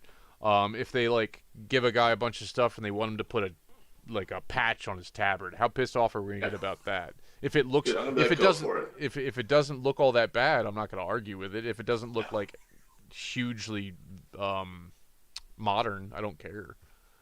Yeah, I honestly, again, I'm going to go in that sports side. Like, I want to see the sport grow. Mm-hmm. And I think that the more you normalize this and make it something that people understand who aren't in our very niche world of like this mix of people, right? Yeah. Like, I think that, you know, it's like I would, Boohurt Tech's a great example. Like, if they sponsored a team, they wanted their logo in the back. I'm like, that's a cool logo. It's fine. I wouldn't care at all. It's medieval-ish. And you could have a separate tabard for when you go to an event that you can't wear that stuff at. Yeah. Right, or whatever. Like if they had to make those, but I don't think we should just make it so it's. You know, I don't want NASCAR on us full of different stuff, right? But like, we're at the point where you have to. Like, we're not going to make it. We're going to make money. We're not going to fund our team and our sports. We need to subsidize some of our spending. Subsidize the spending, right? And even at the team levels. Yeah. And if there's ways to do that, I'm all for trying that. That's great, right? And Middle River's not all that far either, Jeremy.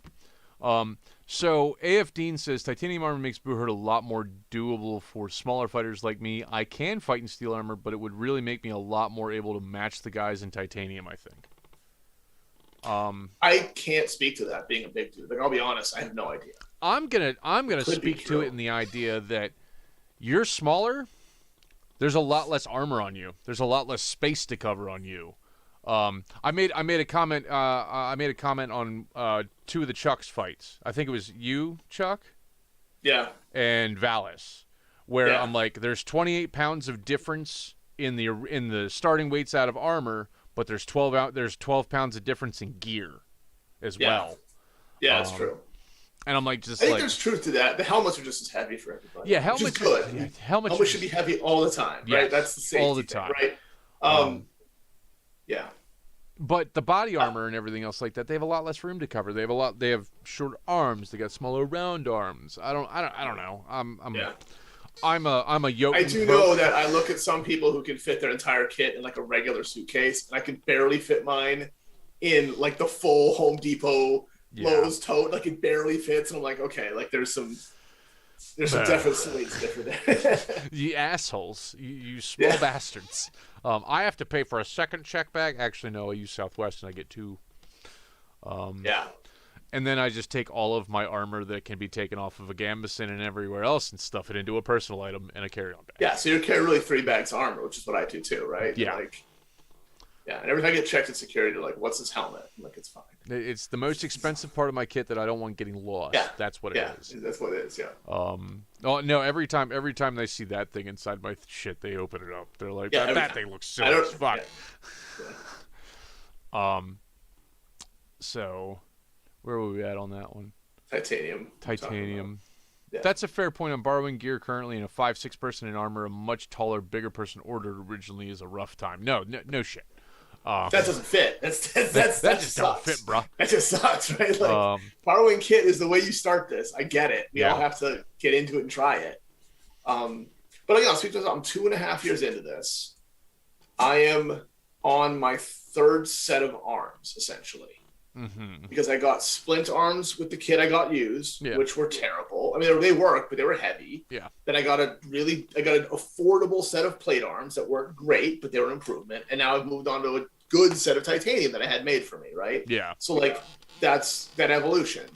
As you do this more, you got to replace stuff and do things out, you know. Let's see. Stump says, I'd say titanium is more sketchy only because it breaks instead of dense. Plus, it do be pricey, though. Yeah, you're not wrong about the price. Titanium is real in the price. I think Craig Ivey got a body, arms, and legs for $1,300. It's not ridiculous, man. That's cheap. That's cheap.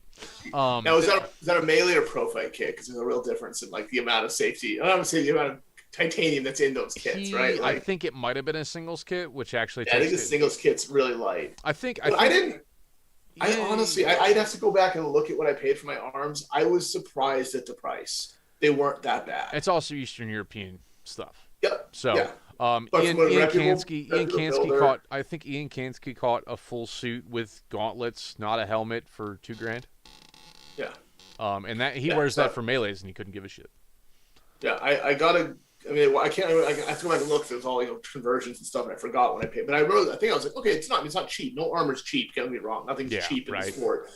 But like realistically, like I was like, hey, that's not much more than I would have paid for steel. Yeah. For what I need for arms, and again, it was great. So I won't deny that it is a bit sketchier just because of how titanium fails. When it catastrophically fails, it catastrophically fails. I don't ever suggest putting titanium on your joints. No, like your that's knees and your elbows and knees are all steel. Yeah, those are all going to stay steel. I think the big plate of your shoulders should be steel as well. And a gorget. A gorget doesn't really get hit nearly as much, but I'd rather have a piece of steel on my neck. Steel, yeah. I don't think many people are making. I don't think many people are making making titanium gorgets. I don't think that's worth the weight saving there. That's not where you're saving the weight. For me, it was the arms. Like that's the thing that I move the most. So like, what's going to tire me out? Arms and your lower legs, because your lower legs sit on top of your feet. Your upper legs sit on top of sit on your hips, so they're supported. Your lower legs need to be like lighter, and your lower forearms need to be lighter. Just because you don't want to drag yourself down. Titanium brakes aren't too pricey from certain places. That's a good point, Nick. At the same time, check and see how big the plates are in them. The plate size inside some of these coats of plates is very small. It's like almost wearing Eastern European small plate. Yeah. Which is kind of disconcerting. Just thinking about it. I like a more of a Corzina look. I like a bigger plate kit. I would too. Mine's good. Mine's big-ish, but it's not Corzina. Yeah. So. Yeah. But I had the same. See, one I got used, and I like it, so I keep wearing it. Yeah, Stormvald, you're not far out. You're not far out of the neighborhood from me, actually. Hit me up. Probably have. Hit me up again, just because I've been running around like a nut. What's the longest stint of fighting you've done? Like consistent, weekend after weekend and stuff. I mean, prior to COVID, I was fighting all the time. Yeah. Right, like I was fighting almost every weekend, if not every weekend. And actually, like I said, we're talking ironically. Like I had a neck injury that happened like right as the COVID world shut down, so I actually got like 6 months to recover because we couldn't go anywhere and I couldn't do anything. I was like, okay, I guess I'm just gonna get better. Yeah, but I was doing almost every weekend. And that's when the hall was running consistently, where we were traveling a little bit for fights. And if I wasn't, I was doing soft kit stuff. I mean, as far as like training, I spar every week at least, because I'm doing at least 1 to 2 soft kit sparring events, right? I'm doing at least a workout or 2 every day. Yeah. So you're training every day. Yeah, and I train almost every day. I mean, I wouldn't say it's every day because I've got a few rest days built in, but it's almost every day I put in some work. And whenever I go to the hall, it's 2 to 3 hours. Because I'm an hour drive away from there, so I got to drive to it. If I'm going to drive, so I'm going to stay there for 2 to 3 hours and make it worth my time to drive an hour. Yeah, it's definitely a needed thing. I'm actually putting a video out pretty soon on like the number one thing you can do to train is to build a training program, because I think it's the biggest mistake that a lot of people do with every sport, but this one in particular. Building a program that you can regularly stick to. Yes. Don't over-engineer it so you Nope. you run yourself ragged and stuff like that And for finding your 2 weeks. gaps in it after you've done it for a while, and you go, "Oh yeah, I realize I'm missing this aspect because I thought because there's so many things you can do in this sport. Is it striking? Is it duels work? Is it melee? Is it grappling? Yep. Is it conditioning? Is it like it's so easy to forget? Is it stretching and yoga, which I always forget to do because I hate it? So like those are the things that like you know it's really important I think to build a plan. My commentary before you came on was the fact that in the sword fighting world, Buhurt is probably the closest thing to MMA. Yes, It drags in all of the definitely. different Yes. disciplines. You have all these different Yep. aspects to it, and you have to be like good at most of them to be actually pretty good at fighting. Yes. Um, being able to execute good footwork, good movement, good field positioning, good decision making and where you fucking go. Being Yeah. able to hit people good. Yep. It's usually a lot of people come into the sport and not have any weapons training at all, and then they're like, Yes. "We're going to show you how to grapple first." I'm like, I really want you to go hit that pel for a little while. I want you to get Yes. used to swinging a sword. I want you to get used to swinging an axe or a sword or something. Yeah. I think while grappling is the most efficient takedown you can do, if you can grapple well, you're going to get takedowns. Mm-hmm. I think it's the longest ramp up to skill, Mm-hmm. right? If you don't know how to grapple, and I don't think anyone who comes to the sport knows how to grapple for the sport because No. it's not. I don't care how good you are at any grappling; it's just so different. You have to relearn a lot of stuff, Mm-hmm. um, and you don't get any of that instant gratification of like you're fighting, and if you don't know how to swing a sword, you just do this arm thing forever, and you your whole day is grappled tied up. You go home going, "Oh, what I do?" Right? Like Yeah. versus you're swinging and hitting and moving. Plus, honestly, if you want to just grapple, this isn't the sport.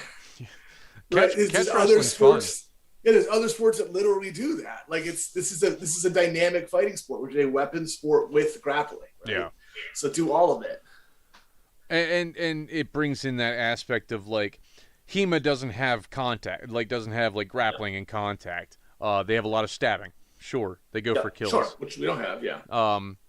Rattan fighting has no grappling, but it's a lot more like big melee movements trying to fight each other. It's more of a raw fight than HEMA is. Yeah. And then you bring in steel fighting, which is pretty much as raw as you can get, other than fighting with sharps and no shirts on. Yes. Because The best. It's the best level of violence I can find in the sport. it's the progression of brutality for Yeah. me, like foam, Yeah. rattan, and then steel. I'm like, this Yeah. is where I can do everything that I could possibly want to do Yeah. without stabbing somebody. Yeah, and it allows. There's another aspect to it I think is unique, really unique, is that I would say it's like the closest to MMA. Mm-hmm. Is MMA is the most quote unquote realistic combat sport in that you can just fight a guy, right? Mm-hmm. But it's also in the most manufactured like boxing in that it's all about like matching out weight classes. And again, we have that in pro fights, but in melee, like this is the only sport where you can just go out and fight anybody, Yeah. right? Like you can't, and that's why you don't see like you look at boxing out of the fight, like they're all small guys that are like really interesting because the fast small guys versus Yeah. it's not big versus small. It had that with the early MMA, obviously they level, and I get why it's safety and all that. I'm not saying they shouldn't, but the armored meat negates that. Yep. Right? There's 5'6" guys that I go, I don't want to fight that guy. Yeah. Fuck no. Like he's fast, he hits hard, he knows how to maneuver, he slips out of stuff. Like that's annoying, right? It's not, but he also goes, oh, I can fight the 6'1", 260-pound guy because I'm not just gonna get immediately trained rolled over because I have armor and it keeps you safe enough that I can compete. So I love that anyone can get in it and fight. How big is Jay? How big is Ringo? I mean, yeah, Ringo's actually I don't know, 5'8", 5'9", 5'10", somewhere in that range. Yeah, I think he's 5'7". He's 5'6". I'm being nice. He's 5'6". Like, okay. Fuck He's him. 5'2". He's 5'6". He's not on the chat with us. He's 5'2". Done. 5'2". He's 5'2". Yeah, no, but like, he's a small guy, right? Small guy on our team. And he's squirrely and dynamic. And, He is dense. Pain in the ass. Yeah, pain in the ass to grapple. He's slippery, right? But like he's a problem fighting, and that's good. Yeah. And I like that. And then Jay's. I don't think Jay's 6 feet. I think he's No. He's like maybe 5'10". 5'10", right? So like, but again, that dude hits like a train. Dude, right? Like that guy swings an axe and no, thank you. Glad you're on my team. He got 30. He got 30 years. He got 30 years of knowledge behind it. Yeah, there is knowledge and he uses it. There's a lot of guys that knowledge. That guy lands shots. Yeah. So I think that's what I like. It's the dynamic ability for almost anyone who has a modicum of athleticism who wants to train can come in and compete at some level of the sport and have fun. And that's the coolest part of it, right? Yep. And then go to work the next day. Yeah, being able to go to work the next day is actually pretty key. That is what kept me out of MMA. I was like, I'd love to do MMA, man. I love that. Dude, that'll kill your body quicker than anything else. Yeah, but I was like, I can't go my body, and I have to go work the next day. I can't go into my office with my face blasted up every day. I can't. Nope. Or I fight once a year, which is the other option if you want to MMA. I can't. I don't want cauliflower ear to like make me look bad at the board meeting. Yeah. It's kind of I gotta go meet with the director tomorrow. I can't get. So. Yeah.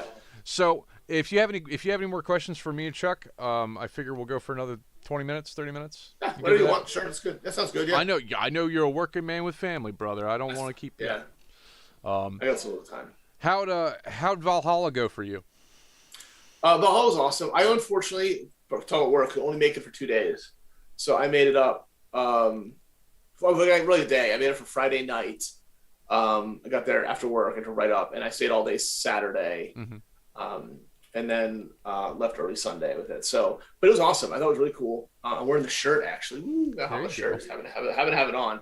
I think it's great. I think it was one of the most fun events as far as like culture wise I've seen us have. I only got to do the melees the second day when I fought against you and the Iron Lions and the mixed team there. Yeah, I fought with you too. You needed bodies. I switched teams. No, it was completely reasonable. Like that was a fun fight that I was in for. I was in for every round, and it just kind of okay, gonna get clubbed.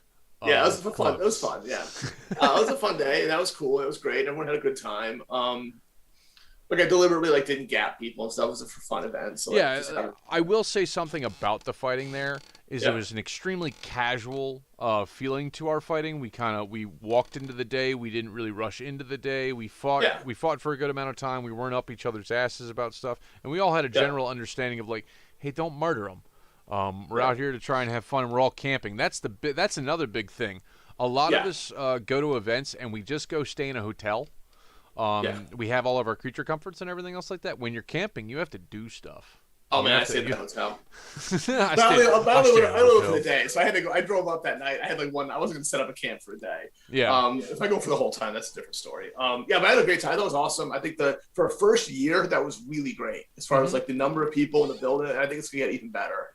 I really enjoyed just everything about it. Again, I think it's Turok in the full purple kit. Yeah, Turok's in the purple.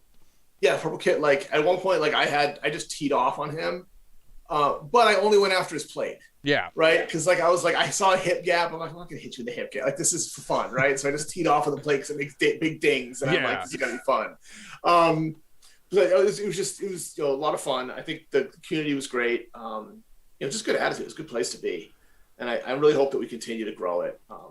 I think that event was actually more fun than I could ever let on to be. It was really fun to meet people that I haven't really had time to meet and spend time with people. I was able to build some relationships and have a great time, and just able to have a good giggle of a weekend camping, which I love doing, and fighting, which I absolutely love doing. Yeah. I think what I liked about it too was the 2.5 I was there. The amount of different events that they were having, just random wrestling matches, right? They had that dumb blood wrestling, which was just wrestling in chocolate sauce. I'm so glad I didn't do that, because that looks like people couldn't get that off them. But it was really, there was a lot of stuff to do, but there was never a feeling of pressure to do something, right? Because I got up there Friday after work, I wasn't going to wrestle that night, and it was never oh, you got to do this. What's going on? It was just hey, you want to do it? No, cool, okay. And we go have fun. So you got to hang out with people, or got to be as involved as you want. And I think it was a really cool event. Because most of the time, you go to a tournament, it's okay, we're here for the tournament. Fights are these days. We're armored up by this time. We're waiting around all day. Boom, boom, boom, boom. And it's okay, it's great. I love it. But you're not doing anything. It's more of a production than anything else. Production. Yeah, and you're there for this is more of a community event. Yeah. So it was really good. We didn't we had a crowd there hanging out. It wasn't a huge crowd. And I'm completely okay with having a bunch of random locals come in and see our event and fighting and everything else like that. And we had a good time. There was a lot of long pole arms on the field. For that second days of dumb long pole arms. Yeah. I was on the receiving end for a fair degree of them. Well, I think that was because we thought we were all doing 10s, and it came down to 8s and 5, and we just kept their weapons. Yeah. And no one switched out. It was okay. I'm just going to run around with this thing. But I mean, I do know, I know we've had a couple people come to the hall from that event and like check it out and stuff. Who knows? They'll stick around. You never know. But like, that's just a couple more people who learned about it, right? I mean, that's dope. Just seeing that you have more people showing up that like want to check out they want to be more involved than just one off weekend seeing it. And I think that's definitely how you grow the sport. And the new location that the hall's doing the events at Winnikenny Castle in Haverhill, Mass, is awesome. That is just awesome. I can't wait to go up and get a fight in up there. Yeah, the outside an actual castle, like the environment is gorgeous. On the top of this huge hill, right? Like there's playroom for spectators. It's our own little area when we set up. We're helping to actually repair the inside of the castle. Part of the money we raise donates to it because they're trying to keep the place running. They're trying to repair it so they can open it up again. Because right now the inside's closed. And if we do open it, we can fight in there eventually. Even better. Yeah, and like I went there last weekend. And I looked at the picture of the crowd. I'm like, there looked like a few hundred people there, right? Nice. Like it was big. So like they're advertising it too. So it's just good to see people come into things like that. Yeah, I'm never really looking for like huge crowds or anything else like that for our fighting. It is good to have crowds. It's good to have people watching us and stuff like that. I actually like that's cool. I really wanted fighters don't bring in like other people to come and watch. They bring in people, but they don't bring in nearly as many people as like one person going, hey, we're going to the steel fight. We're going to the sword fighting thing. We're bringing a cooler of beer. Let's go. And they bring out 10 dudes with them. I think that's an area that we as a community have to look at a lot. Everyone's like, I mean, fighting is about the fighters. Don't be wrong. This is all about us going out there and doing it. But like one of the reasons through, at least at the hall for the longest time, it's like, man, you're not paying. Like I've never participated in a sport where I don't have to pay large fees to be in the league. Yeah, per event. Right? You don't have to pay per event. Per event, or just or like you're paying for $300 for your team for the season or whatever it is, right? Is that we have people come and pay to watch us do stuff at a lot of places. And like that's awesome. The way you grow that is make it interesting enough that they bring their friends.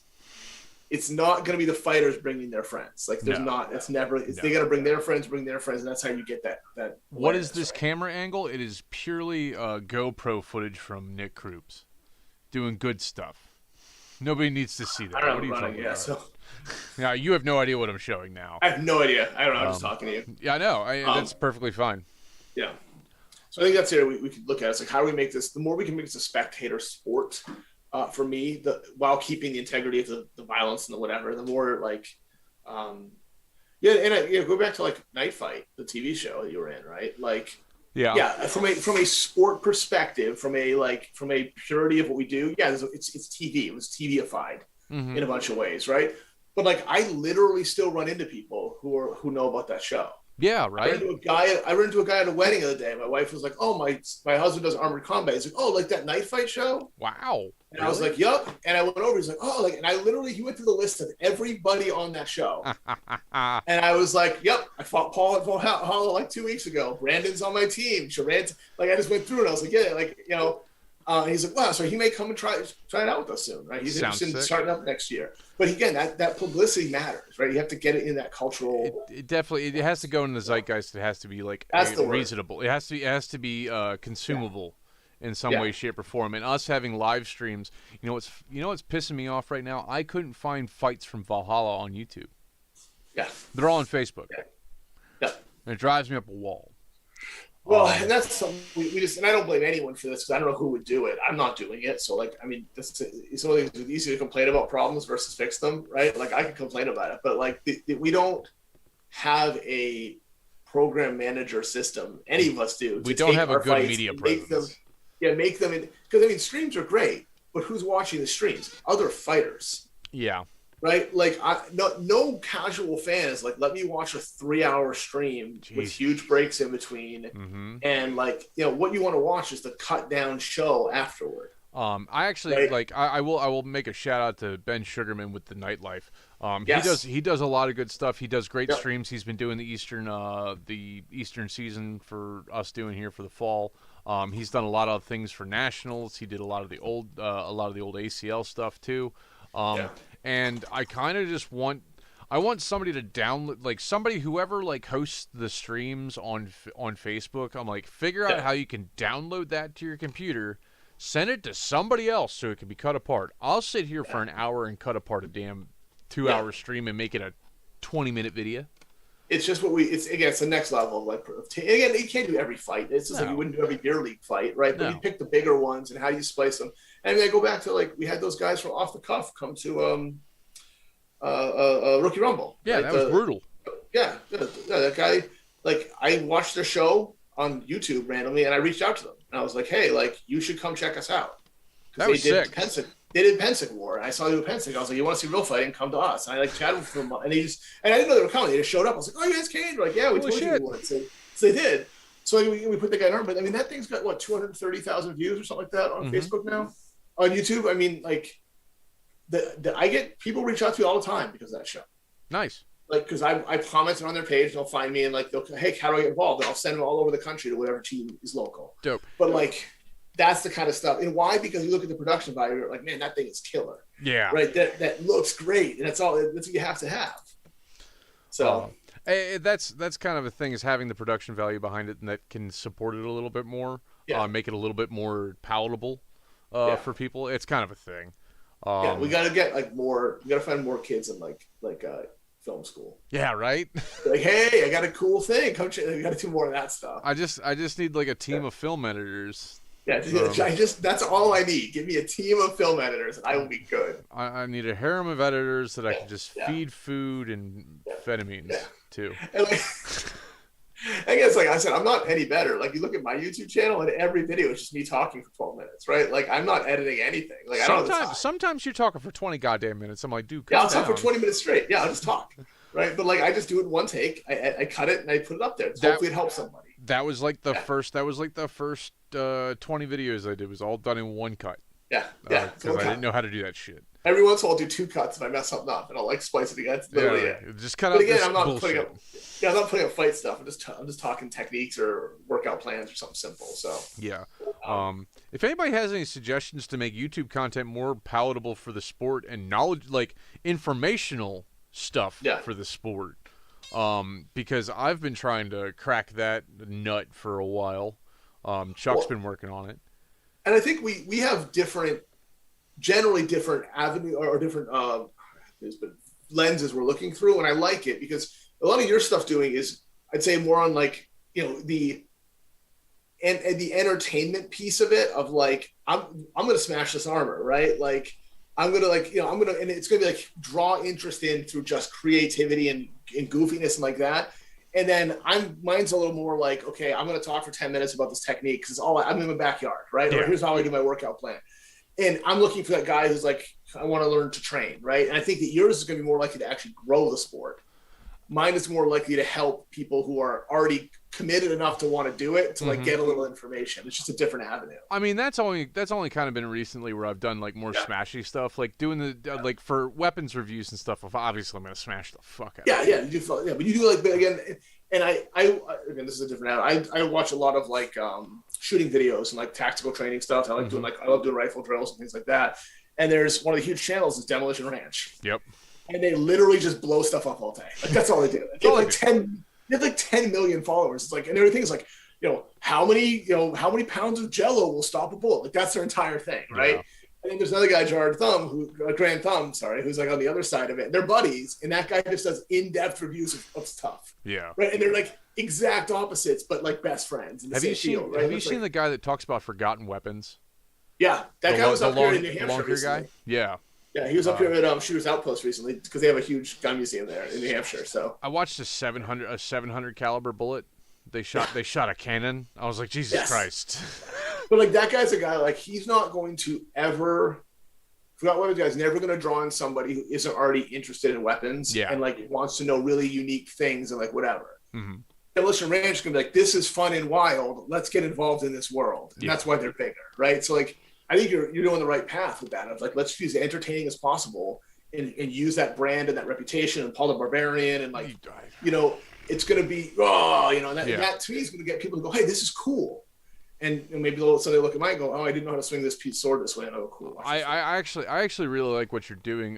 Like doing Pell work and showing how you throw strikes and showing how you like handle an axe and stuff like that. I think that's really important as well for people that are in the sport.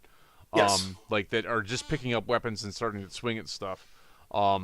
Like I did a whole bunch of videos about fixing armor. because nobody knows how to I fucking watched fix those. armor. I was trying to fix my armor, and I watched those. Right. I hope they worked. Yeah, they work great. You know, Brandon has a video on just like how to haft an axe. It's like from 4 years ago. Yeah. And literally just in his basement messing things up. Like the tools fall off. But like I didn't know how to haft an axe for our sport versus the way I've always hafted an axe, like a real axe. Yeah. You know, and like pinning and stuff. And I was like, oh, so I watched that, and that's how I put my first axe together. Right. So like I wouldn't need that stuff. The learning curve on all the niche bullshit that is involved with our sports that involve armor, like it's ridiculous. Yeah. I normally hang out in gun live streams, and then I come back to a Boohurt stream and they talk about gun guys. Yeah. Well, I mean, we're both gun guys as well. We're both gun guys. Yeah. Yeah, we're both gun guys. I tell you, I'm actually going to put a YouTube video soon on my channel, actually, of doing tactical drills with Tabatas. Oh, really? Nice. Because I did that the other day. It was the most exhausting I've done in forever. I did a regular night fit. Yeah. But in between every break, I'd run reload drills and then have to reset. So I never got a break the whole time, and it killed me. I'm getting a hold of this. It's a reproduction of 1700s flintlock. That's but cool. It's set up to be a black powder rifle. It uses percussion caps and stuff like that. Sure, yeah, because you gotta. Yeah. I kind of want to put a low load in it with a big soft bullet and see if I can go through a piece of 4130 chest armor. I mean, you should. You have to try this. I agree. Like put I'm not big there, flute so in there, a do big that. flute in that thing. Yeah. Maybe find an old helmet. Like, let's see how well it does against a helmet. Yeah, I might put a string on that trigger and pull from behind something. How much? What was the powder back in the day when they were using flintlocks? What was the powder? What was the grain count? I don't know. I had an old flintlock for a long time. I don't know off the top of my head. The only thing I've ever done is modern black powder. Yeah, that's primarily what I've run with. Like my hunting gun is a 44 Magnum Marlin lever action cowboy gun. Yeah. Mine's a Mosin Nagant. Yeah, hell yeah! Like that's them my deer rifle. Kill stuff. They kill stuff. Yeah, it's a 30-06. It's a deer rifle. Right? I know a guy that hunts with a Garand. Yeah, it's basically what I'm hunting with. Yeah, it's hunting with a World War II Russian version of the Garand, right? It weighs so fucking. Oh yeah, that thing is so heavy. It's so heavy. Yeah. And it kicks like a mule. That is the Mosin Nagant is my favorite Russian designed thing ever. I'll offer the T-34 tank. No, not because it's good. Because it has the most Russian thing I've ever seen. What?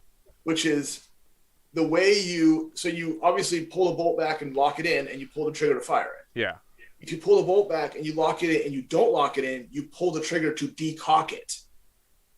That is extremely Russian. You both fire it and decock it by pulling the trigger. That's hilarious. It's amazing. There's an on button and the off button. They're the same button. They're the same button. So, now we're talking about guns again. Yeah, we're off topic. Yeah, we're completely off topic. So, Valhalla, I was up there from Wednesday. We were up there from Wednesday till Sunday. Yep. Camped the whole time, and I fought 3 out of the 5 days. Yeah. The next weekend, I went to a two-chuck event. The weekend before, I was at a two-chuck event that was Wednesday to Sunday, Tuesday to Sunday, and I fought 4 days of that. Yeah. So then there was chapter match and a foam fight the same weekend that I went to. Cool. I went and fought 2 days of that. And then there was a two-chuck camp out that I went to. That was 4 days long, and that was 2 days of fighting. Chapter match. And then I went to Darkon and did Bellum Eternus, and that was Tuesday to Sunday, and that was 4 days of fighting. And when I go to Darkon, I wear my full steel fighting. I wear most of my steel fighting kit. I don't put on my low legs. Yeah. Just to get more cardio. I'm like, all these assholes are running around in barely no armor and using foam weapons. Yeah. This is terrible. Yeah. That's the area I will always struggle with a little. It's, again, everyone's life's different. Like I'm always squeezing things in between other things, right? Like I got 2 kids, I got 2 businesses. Like it's always a matter of like how much can I train, how much can I get away with? Yeah. Right. Like how many weekends can I disappear to fight versus, so I my thing is like I try to be as consistent as possible, and like that's why I'm just so grateful I can train a couple days a week at the hall. Yeah. ice hall, right? Because like I can always get that in. And we both know the consistency is key. Yeah, yeah. It was one of my favorite quotes, and I'll never get it right, but it was something along the lines of like anything, anything worthwhile or that's worth doing is worth doing half-assed. Meaning, like you know, if you really care about it, you're gonna have days where you can't commit fully to it, but you'll do something. Yeah, you'll do right? you'll make a push. Yeah, if you only do it when everything's perfect, you don't really care about it, right? Yeah. Like, you know, I went the other day out to do lift and do training, and I thought I had an hour, and I had a half hour because of something else. I got to meet, the thing bumped, and I was like, oh, can't. So I went and did a half hour. Mm-hmm. Or the easy thing would have been like, oh, I lost my time, can't do it today, right? And I think that's the difference between like consistency in real life situations versus like, you know, the perfect world consistency. The perfect world, yeah. I can't go away to fight camp for 3 weeks every month and train, you know. do 3 weeks, 3 weeks of fight camp every month. Fight camps every month, yeah. Like I don't, I can't do that every month. My family doesn't need me for 3 weeks every month. Yeah, no need me. They don't. I mean, yeah, they don't. I spend 3 months total with them out of the 12 that we have in this. Yeah, yes, and they are lucky. They're lucky for that. They should be grateful. As they're in the room shaking their head going, I'm going to stab you. No. Bryce says, I don't know how to do it, but somehow we need to break the impression that us Boo Hurt boys just boop with brute force and that it takes no skill. We can easily do some videos on that because I can show you swinging like a dummy and I can show you swinging like a real guy. Yeah. I think there's two parts to that. I think one that, yes, and I think generally we're talking probably, I'm guessing we're talking like HEMA or SCA people or some other fighting community that says we're brute force and we're skill, right? First of all, I don't care about that. Like I generally don't. If you really think like if you fight with weapons and you can't look at what we do and see skill in it, you're not actually paying attention. You just want to feel like, you know, superior to someone else. I will say that the majority of people swinging weapons in Boo Hurt are not good at swinging weapons. Agreed. Very good. Agreed. But again, if you go and Google and YouTube clips of this, you know what you see is you see the best stuff. Yeah.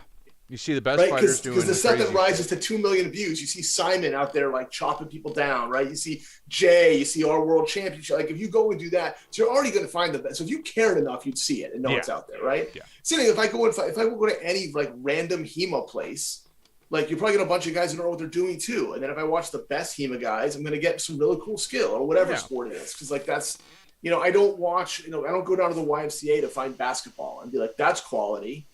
Right. You know, I watch like NBA or college. Like, so I think that already, like, I don't care if the other communities that want to be like greater than us don't care. Yeah. The other side of those is I don't know if the average person who looks at this is thinking, wow, I sure wish there was more skill.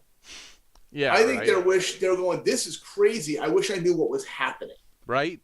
And that's the bigger problem. Because like, you know, I'll go back to football as a great analogy.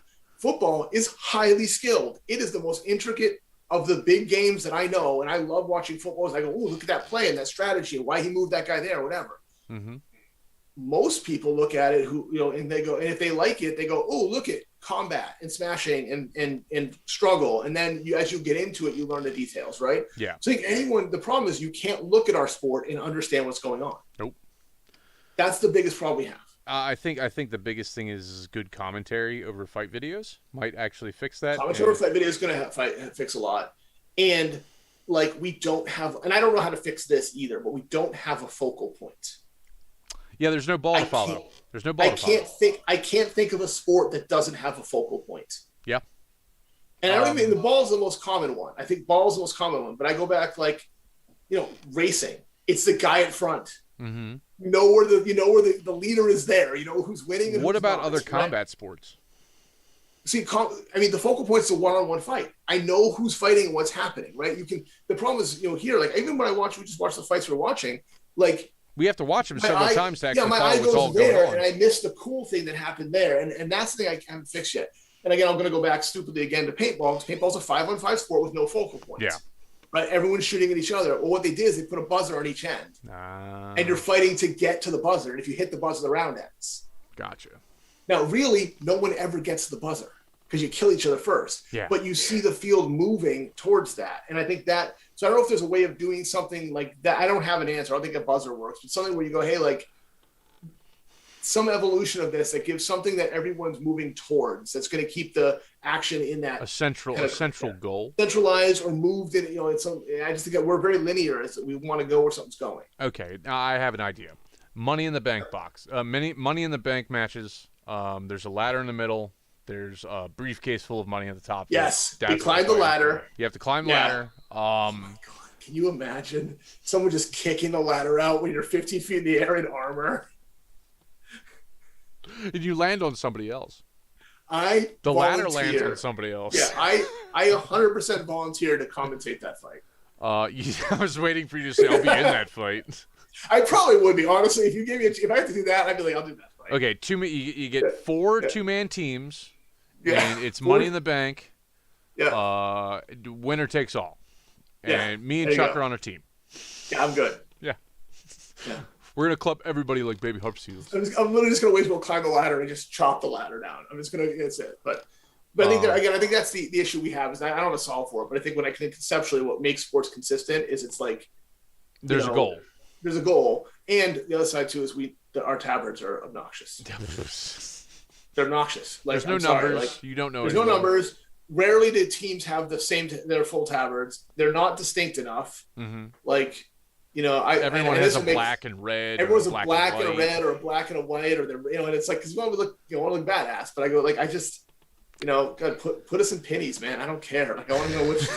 Put me in pennies, bro. Put me in pennies. I don't care. Like I'll wear a little half bra yellow penny if I know which is on my team.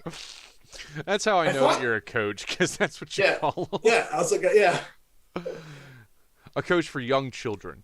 That's The number of times I have been in a fight where we haven't had like matching, any matching tabards or whatever, and I'm standing with the axe going, who am I supposed to hit? Like, who am I supposed to hit? That happened at Rookie Rumble. I walked down the line and yelled my name at people. And I'm like, Chuck. They're like, yup. Like, okay, Chuck. Nope. Yeah. Well, whenever that kind of happens, I pick a team name that can't be fucked with. I'm like, we're Team Pie. Yeah. Or we're Team Pudding. They're usually I tried that. I tried that, and they were so exhausted that guys couldn't get names to their heads at the 94 degrees. And finally, I was like, we're just going to have to use my name because that was all they could remember. Yeah, that's all we got. We're on Chuck's team. Chuck. And it sounds goofy as shit. Chuck. So there's video of a European 30-on-30 capture the flag. Capture the flag is actually a pretty good idea. I like that idea. In a 5-on-5 match. I think it's going to be big enough for that. So I'm curious. Yeah. I don't know if it will work. But it's interesting. We're coming down the wire. It's about 10:30 at night. I kind of want to let's go ahead and shut this down. I want to thank everybody for coming and joining us on the live stream, hanging out with us. I want you to go check out Woodchuck Night. Chuck does great videos. He's got a whole bunch of content going, and it's a great time. Flash yourself. Thanks, son. man. Yeah. So go check out my website if you want. I'm on YouTube, Woodchuck Night. You can find my Facebook as well. Welcome to follow me. Also, woodchucknight.shop. If you want to check out my merch store there, because I do have a bunch of new merch up and stuff. Yep. Including the Live, Laugh, Love Act shirt that went viral and everybody loves it. So that's out there. Yeah. And also on that same site, if you click on the top right of it, there's nightmare stuff for the local Nashua team, and that's all sold at cost. I'm trying to get our gear out for people on that. So, check it out. I like having stuff out there, but also if you have ideas for videos, questions, thoughts, you can always reach out to me. I love talking about this stuff. I will repeat what Chuck says. If you have questions, comments, concerns, actually I don't give a fuck about your concerns. You can talk to me about stuff anyways. It'll be funny. You can tell me the concerns about Paul. That's fine. I'll address them. That's fine. That's a great goddamn idea. You're my PR guy now? You're the PR guy? Yeah. Chuck, you don't want to be that PR guy. It's not you don't want me to be the PR guy. No, you don't want to be my PR guy. You have to explain away some shit. I do... my link tree's somewhere in all my YouTube stuff. Hit it up. There's a Patreon. It'd be great if you guys like all that stuff's going towards buying new camera equipment, buying gear to test out, buying stuff to like work with, and props. Because you know what, coconuts are expensive. Okay, not cheap. Coconuts are $4.50 a pop, and I smashed 4 of them. You know how much I hate the fact that I wasted $18 to smash coconuts. It was terrible. And check out this. I got all kinds of stuff going on. I've got so many things down the pipeline that I actually just need to like edit and do stuff and yell at. And I kind of wanted to go back to doing regular live streams. I like doing live streams. Chuck, I think we should start finding finding fight videos, and then we'll commentate over them. How's that? We could actually do that. That would not be a bad idea, honestly. Just take a video and just talk over it. As long as we get lined up the fighters ahead of time and know who they are, and say, hey, we could do a live stream and be able to record that. It doesn't have to be an hour and a half long. It can be like just pick 20-minute fight and let's do like a couple rounds or whatever and put that out there so we can actually see what's going on. Yeah, I'm pretty down with that. I like that idea. I want to thank everybody for being around, hanging out. My camera went away because it's dumb. Oh, you're gone. You still hear me, right? I can hear you. Yeah. Yeah, that's fine. I don't care. That's a good way to end. That's a good way to end the stream. Everyone, be easy, be safe, get vicious, or get out. Later all.